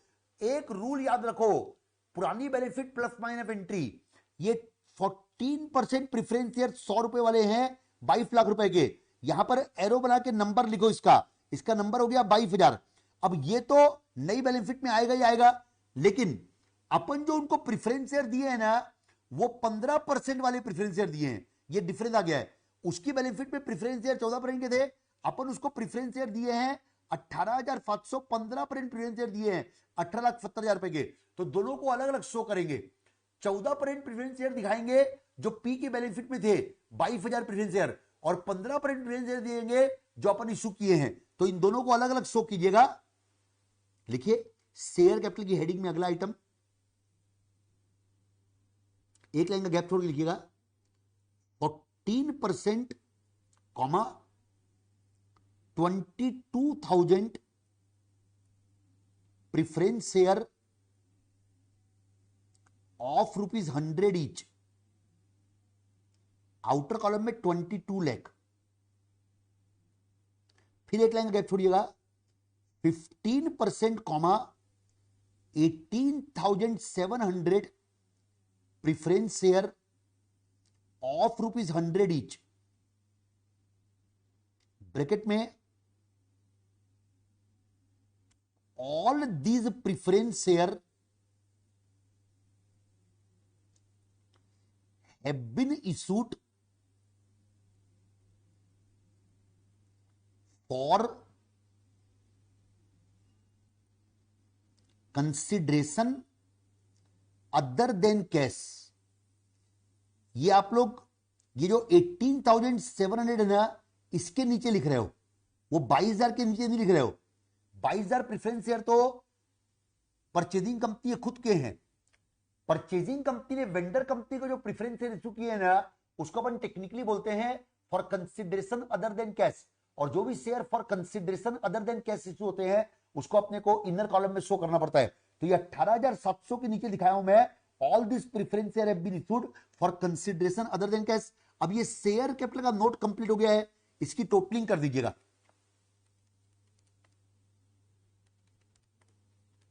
प्रेफरेंस शेयर के आगे फुल्ली पेड अप में लिखना होता है। फुली पेड अप लिखते हैं ना बेटा, fully paid up.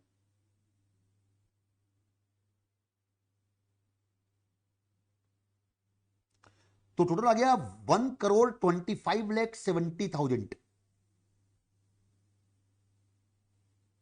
Share capital का नोट बन गया है अपना 1,25,70,000।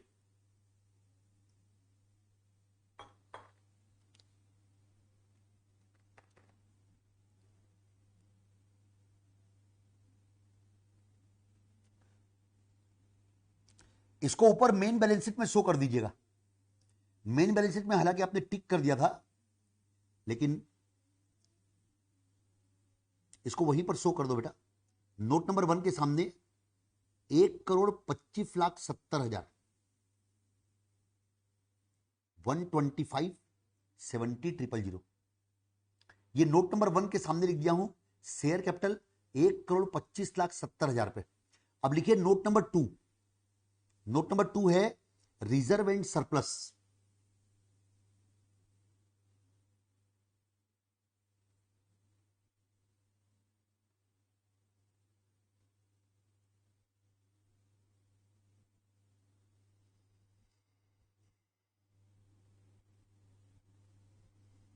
रिजर्व एंड सरप्लस को कैसे शो किया जाएगा? रूल ये याद रखो, जो स्टूडेंट ये वाले रूल को फॉलो करेगा ना, उससे कभी गलती नहीं होगी। पुरानी बैलेंस शीट आप P limited plus minus journal entry. अब देखो इस रूल को जल्दी से स्पीडली सिखाता हूं। करना क्या है, रिजर्व एंड सरप्लस को कैसे दिखाएंगे बेटा? जो पी लिमिटेड के पुराने रिजर्व हैं, जनरल रिजर्व 5 लाख, ये तो आएगा ही आएगा। एक्सपोर्ट प्रॉफिट जब 3 लाख, ये तो आएगा ही आएगा। इन्वेस्टमेंट अलाउंस रिजर्व उसके में नहीं है। 7,50,000 पीएल, ये तो आएगा ही आएगा। पी लिमिटेड के जो खुद के पुराने रिजर्व एंड सरप्लस है, जनरल रिजर्व, ईपीआर और पीएल अकाउंट, ये तो आएगा ही आएगा। और इसमें इसको प्लस नहीं करेंगे, वी वाले को प्लस नहीं करेंगे, बल्कि अपनी जर्नल एंट्री में कितना आया है उसको प्लस करेंगे। इसके लिए आप लोग अपनी एंट्री नंबर 2 देखो। लुक एट एंट्री नंबर 2 बेटा। अपनी एंट्री में जनरल रिजर्व तो वहां से आया नहीं था, तो जनरल रिजर्व में अपना वाला आएगा खाली पी का। उसका तो अपन टेक ओवर किए नहीं है। नील आया ना एंट्री में, जब नील आया है तो फिर उसको प्लस कैसे कर सकते हो? तो जनरल रिजर्व को प्लस नहीं करेंगे, एक्सपोर्ट प्रॉफिट जब 2 लाख रुपए प्लस कर देंगे क्योंकि अपनी एंट्री में क्रेडिट हुआ है, आईआर आ जाएगा। आईआर अपने पास नहीं था लेकिन उसका अपन टेक ओवर किए और पीएल अकाउंट 80,000 रुपए प्लस होगा, 80,000 रुपए प्लस होगा।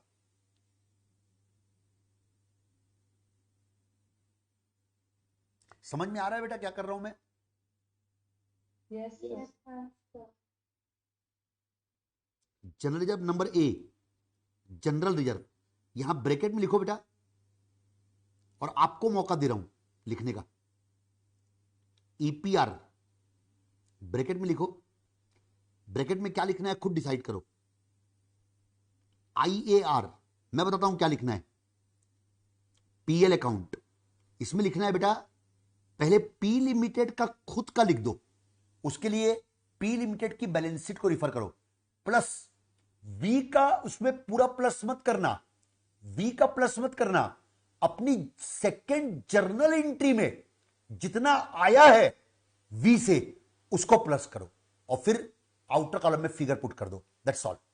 तो मैं लिख रहा हूं बेटा, पी लिमिटेड की बैलेंस शीट देखो बेटा, जनरल रिजर्व पी लिमिटेड में 5 लाख रुपए है, export profit reserve P limited में 3 लाख रुपए है, investment round reserve P limited में नहीं है, पीएल अकाउंट पी लिमिटेड में 7,50,000 रुपए है, प्लस प्लस प्लस प्लस उसका टेक ओवर किए, जनरल रिजर्व टेक ओवर किए ही नहीं है, सेकेंड एंट्री रिफर करो, एक्सपोर्ट प्रॉफिट रिजर्व 2 लाख रुपए टेक ओवर किए, इन्वेस्टमेंट राउंड रिजर्व 1 लाख रुपए टेक ओवर किए, पीएल अकाउंट 80,000 रुपए टेक ओवर किए, please refer entry number 2। Outer column में आ गया 5 लाख, 5 लाख, 1 लाख और 8,30,000। सो 5 5 दफे 11 और 8 19, 19,30,000 रुपए आ गया रिजर्व एंड सरप्लस। नीचे से क्लोज मार दीजिए। समझ में आ रहा है बेटा क्या चल रहा है? Are you getting the things? Okay, अब ये 19,30,000 रुपए को मेन आंसर में लिख दो, मतलब मेन बैलेंस शीट में यहां पर रिजर्व एंड सरप्लस के सामने लिख दो। अब आता है long term borrowing, note number 3 लिखिए।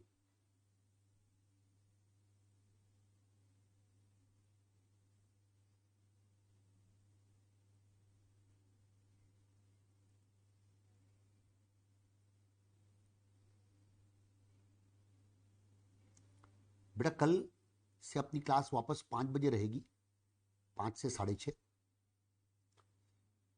लॉन्ग टर्म बोरोइंग में बेटा डिबेंचर आते हैं, 13% डिबेंचर। बेटा इसके लिए पी लिमिटेड की बैलेंस शीट देखो, उसमें 5 लाख के डिबेंचर हैं, प्लस अपनी एंट्री देखो, अपनी एंट्री में अपन ने वी लिमिटेड के 3,50,000 के डिबेंचर भी दिए हैं, तो दोनों को मिला के हो गया 8,50,000। डिबेंचर में अपने को वो शो नहीं करना पड़ता अदर देन कैश वाला।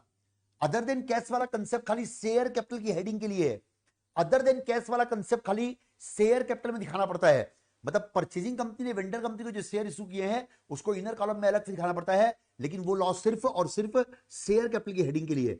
अब 8,50,000 रुपए को ऊपर दिखा दो लॉन्ग टर्म बोरोइंग की हेडिंग के अंदर। मेन बैलेंस शीट में डिवेंचर रिफ्लेक्ट नहीं करेगा, वो नोट्स में आएगा।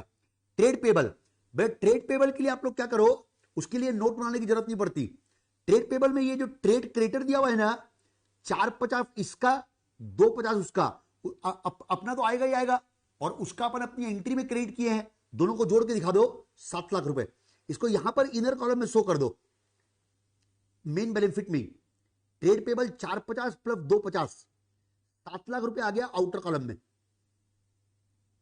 अदर करेंट लायबिलिटी 2 लाख रुपए अपना है, प्लस सामने वाले का अपन टेक ओवर किए हैं 2,50,000, आउटर कॉलम में आ गया 4,50,000। बैलेंस शीट का टोटल कर दीजिएगा 1,257,000 plus 19,30,000 plus 8,50,000 plus 7 lakh plus 4,50,000। एक बात बोल रहा हूं बेटा, ज्यादा पढ़ने की जरूरत नहीं है, लेकिन जितना एमालगेमेशन में आपको पढ़ाया हूं ना, अभी तक, उसको एक बार रीडिंग जरूर मारिएगा कल की क्लास से पहले।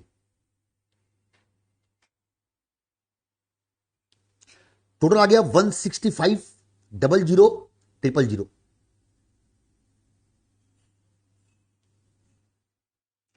अब आइए एसेट साइड में। बेटा ये टेंजिबल एसेट की हेडिंग में क्या क्या आता है सुनिएगा। ये तीनों को राउंड मार दो, ये तीनों आएंगे टेंजिबल एसेट की हेडिंग में।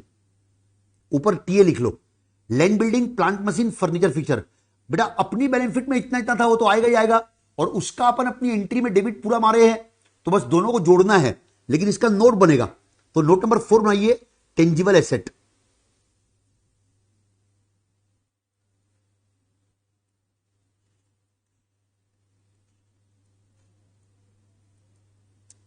टेंजिबल एसेट में क्वेश्चन देख के लिखते जाओ।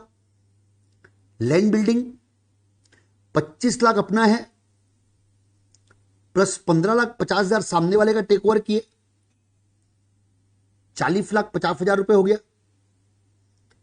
प्लांट एंड मशीन 32,50,000 अपना है, 17 लाख सामने वाले का टेक ओवर किए, 49,50,000 हो गया।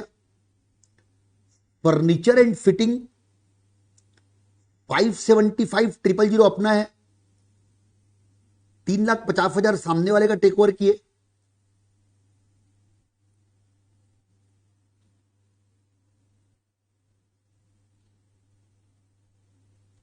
तो 575 और 350 कर दीजिएगा, तो 925,000 ये आ गया बेटा। इन तीनों की टोटलिंग कर देंगे, ये आपका टेंजिबल एसेट हो गया।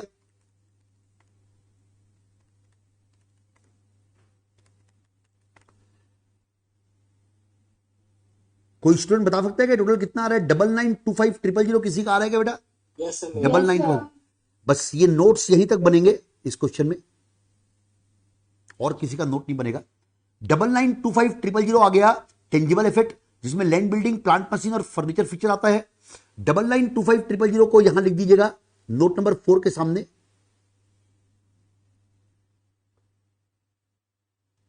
डबल 9925,000। बेटा ये नोट नंबर 5 इस क्वेश्चन में है ही नहीं। इंटेंजिबल एसेट गुडविल उसमें आता है, जो कि इस क्वेश्चन में नहीं है।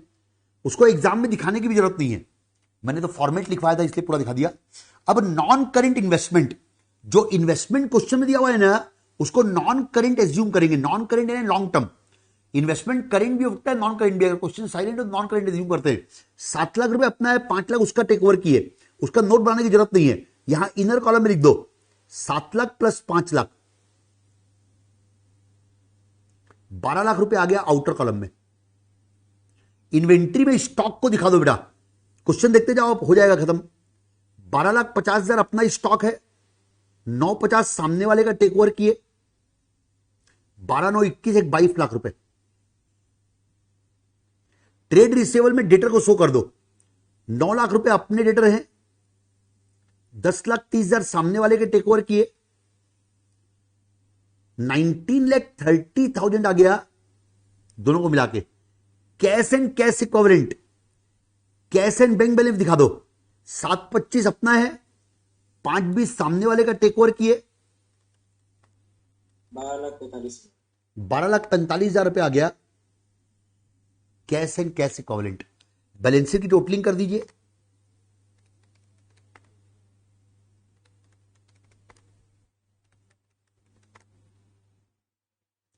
ये बैलेंस शीट का टोटल टैली क्यों नहीं हो रहा है भाई? 9925 plus 12 lakh plus 22 lakh plus 1930 plus 1245, correct. 165,00,000,000। तो ये बेटा amalgamation in the nature of merger में नॉलेज परचेजिंग कंपनी के पॉइंट ऑफ व्यू से आपका कंप्लीट हो गया है। Amalgamation in the nature of merger, merger में ना परचेजिंग कंपनी के पॉइंट ऑफ व्यू से आपका नॉलेज कंप्लीट हो गया है। मैं आपको स्ट्रांगली रिकमेंड कर रहा हूं बेटा, अभी क्लास खत्म होते ही जो है ना 10 मिनट लगा के, सिर्फ 10 मिनट इसको पूरा रीडिंग मार लेना। ये आपके दिमाग में सेट हो जाएगा ना, 10 मिनट पढ़ोगे तो सेट हो जाएगा ये दिमाग में, है बेटा? ठीक है, क्लास ओवर। किसी को डाउट पूछना है तो रुकिए, नहीं तो आप जा सकते हो प्लीज। कोई भी डाउट क्लियर करना है तो रुक जाइए आप लोग, बोलिए। सर आपने बोला कि जो लॉस अराइज होता है परचेज कंसिडरेशन और पेड अप कैपिटल का जो डिफरेंस आता है लॉस, उसको रिजर्व एंड सरप्लस से एडजस्ट करते हैं। तो जो कंपनीज एक्ट के अकॉर्डिंग जनरल रिजर्व और स्पेशल रिजर्व दोनों होते हैं। तो अगर स्पेशल रिजर्व होते हैं तो और किसी पर्पस के लिए यूज नहीं कर सकते, तो उससे भी एडजस्ट कर सकते हैं। किसी से भी एडजस्ट कर सकते हैं, खाली स्टैट्यूटरी रिजर्व छोड़ के। Okay sir. एसपीए में भी एडजस्ट कर सकते हो, सिक्योरिटी प्रीमियम अकाउंट में, हाँ और कोई भी रिजर्व होगा तो उसमें भी एडजस्ट कर सकते हैं। यस, सिर्फ स्टैट्यूटरी रिजर्व में आप एडजस्ट नहीं कर सकते। सीआरआर है, रिवैल्यूएशन रिजर्व है, सब में एडजस्ट कर सकते हैं। हाँ सर लेकिन सीआरआर तो बोनस शेयर के लिए होता है खाली। सीआरआर बोनस शेयर के लिए होता है, लेकिन जो एमालगेमेशन की स्कीम के अंतर्गत जो रिजर्व राइज होता है ना, जो ये डिफरेंस आता है ना, इसको आप किसी भी रिजर्व में एडजस्ट कर सकते हो, कैपिटल रिजर्व में भी, सीआरआर में भी, क्योंकि वो उसका एक्सेप्शन है, लेकिन उसकी जरूरत नहीं पड़ती है। अपने पास जनरल रिजर्व रहता है, पीएल अकाउंट रहता है, इतना रहता है कि अपन उसमें एडजस्ट कर देते हैं। मतलब ऐसा कोई भी क्वेश्चन कोर्स में नहीं है आपके पूरे एमालगेमेशन टॉपिक में जहां अपने को सीआरआर या एसपीए को यूज करना पड़ा हो। ऐसा एक भी क्वेश्चन कोर्स में नहीं है। Okay sir. ऐसा एक भी क्वेश्चन कोर्स में नहीं है जिसमें सीआरआर एसपीए को यूज करना पड़ा हो। सर स्टैट्यूटरी रिजर्व में इसके अलावा और कौन से आते हैं, पीपीआर और आईआर के अलावा? स्टैट्यूटरी रिजर्व में 3-4 रिजर्व है बस, खाली 2 तो नाम इसमें आई गए। एक फॉरेन प्रोजेक्ट रिजर्व है जो अगले क्वेश्चन में आ जाएगा बस, लेकिन उसकी जरूरत नहीं बेटा अभी लिखने की आपको, वो अगले क्वेश्चन में एक और आ जाएगा आपको। ये देखिए फॉरेन प्रोजेक्ट रिजर्व, वही एक्सपोर्ट प्रॉफिट रिजर्व इसमें भी आ गया। इससे अगले क्वेश्चन में आपको यहां पर फॉरेन प्रोजेक्ट रिजर्व मिल जाएगा। बस ये तीन ही है बस, ले देके। Thank you sir. Okay. Sir जो आजकल सोल प्रोप्राइटरशिप वगैरह में भी वर्टिकल फॉर्मेट ही यूज होता है ना बैलेंस शीट का? नहीं, बनाना हो तो बना सकते हैं ना, लेकिन प्रोप्राइटरशिप कंसर्न के लिए कोई लीगल फॉर्मेट नहीं है। तो आप वर्टिकल बनाओ चाहे हॉरिजॉन्टल बनाओ, दोनों एक्सेप्टेबल है। सर और वो डेफिनेशन जो ये अमेलगमेशन वगैरह किया उसमें थोड़ा सा कंफ्यूजन था, जो जनरल डेफिनेशन और क्या कंफ्यूजन हो गया? सर ये अकाउंटिंग में जो अपन यूज करते हैं उसमें कंपनी का तीसरी एंटिटी क्रिएट हो वो जरूरी नहीं है ना मर्जर में? नहीं, बिल्कुल नहीं, ये भी तो मर्जर है ना। इसमें पी ने वी को टेक ओवर किया, कोई नई कंपनी तो बनी नहीं, मर्जर है। और सर जो जनरल रहता है उसमें तो होती है, और एक्विजिशन जो रहता है जनरल डेफिनेशन उसमें कंपनी टेक ओवर करती है, एक कंपनी दूसरी कंपनी को टेक ओवर करती है। तो यहाँ पे जो अपन परचेज मेथड पर उसको उसके टाइप का मान सकते हैं?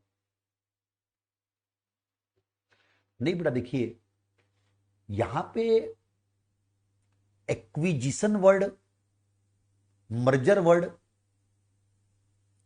एमालगेमेशन वर्ड, परचेज वर्ड, सबका एक ही मतलब है। एक कंपनी दूसरी कंपनी को टेक ओवर कर रही है ना, तो उसको आप एक्विजिशन बोल दो, मर्जर बोल दो, परचेज बोल दो, कुछ भी नाम दे सकते हो आप। बस आपको यह देखना पड़ेगा कि AS 14 के अनुसार वो amalgamation in the nature of merger है या amalgamation in the nature of purchase है। अगर amalgamation in the nature of merger हुआ तो एक अलग तरीके से अकाउंटिंग करना पड़ेगा। अगर amalgamation in the nature of purchase हुआ तो वो अलग तरीके से अकाउंटिंग करना पड़ेगा।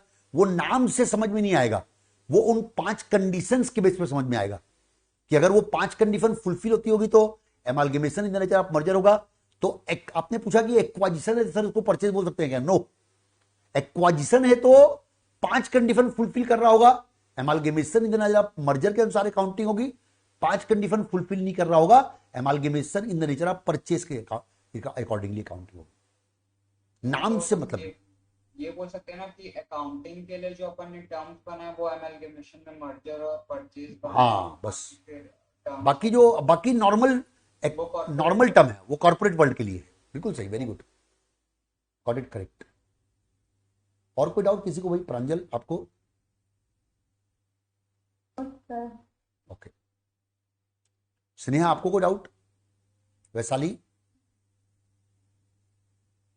सर मैंने ना आज ही क्लास ज्वाइन किया और तो बेटा आप एक काम करना, अभी एमालगेमेशन, अच्छा एमालगेमेशन की बेटा, आप एमालगेमेशन की 2 क्लास लगी है अभी तक बेटा, एमालगेमेशन की वो 2 क्लास आप जरूर एक बार ऐप में देख लीजिएगा, है ना। तो सर पहले के भी मतलब बाकी सब्जेक्ट्स के भी देखनी है, तो मैं पहले इन्वेस्टमेंट की वीडियोस देखूं या? नहीं, पहले आप एमालगेमेशन देखिए, ठीक है सर। पहले आप एमालगेमेशन के दो, क्योंकि एमालगेमेशन में आपको वो लेक्चर सुनना जरूरी है, नहीं तो आपको एमालगेमेशन एडवांस लेवल है बेटा, एक्चुअल में एमालगेमेशन एडवांस लेवल है।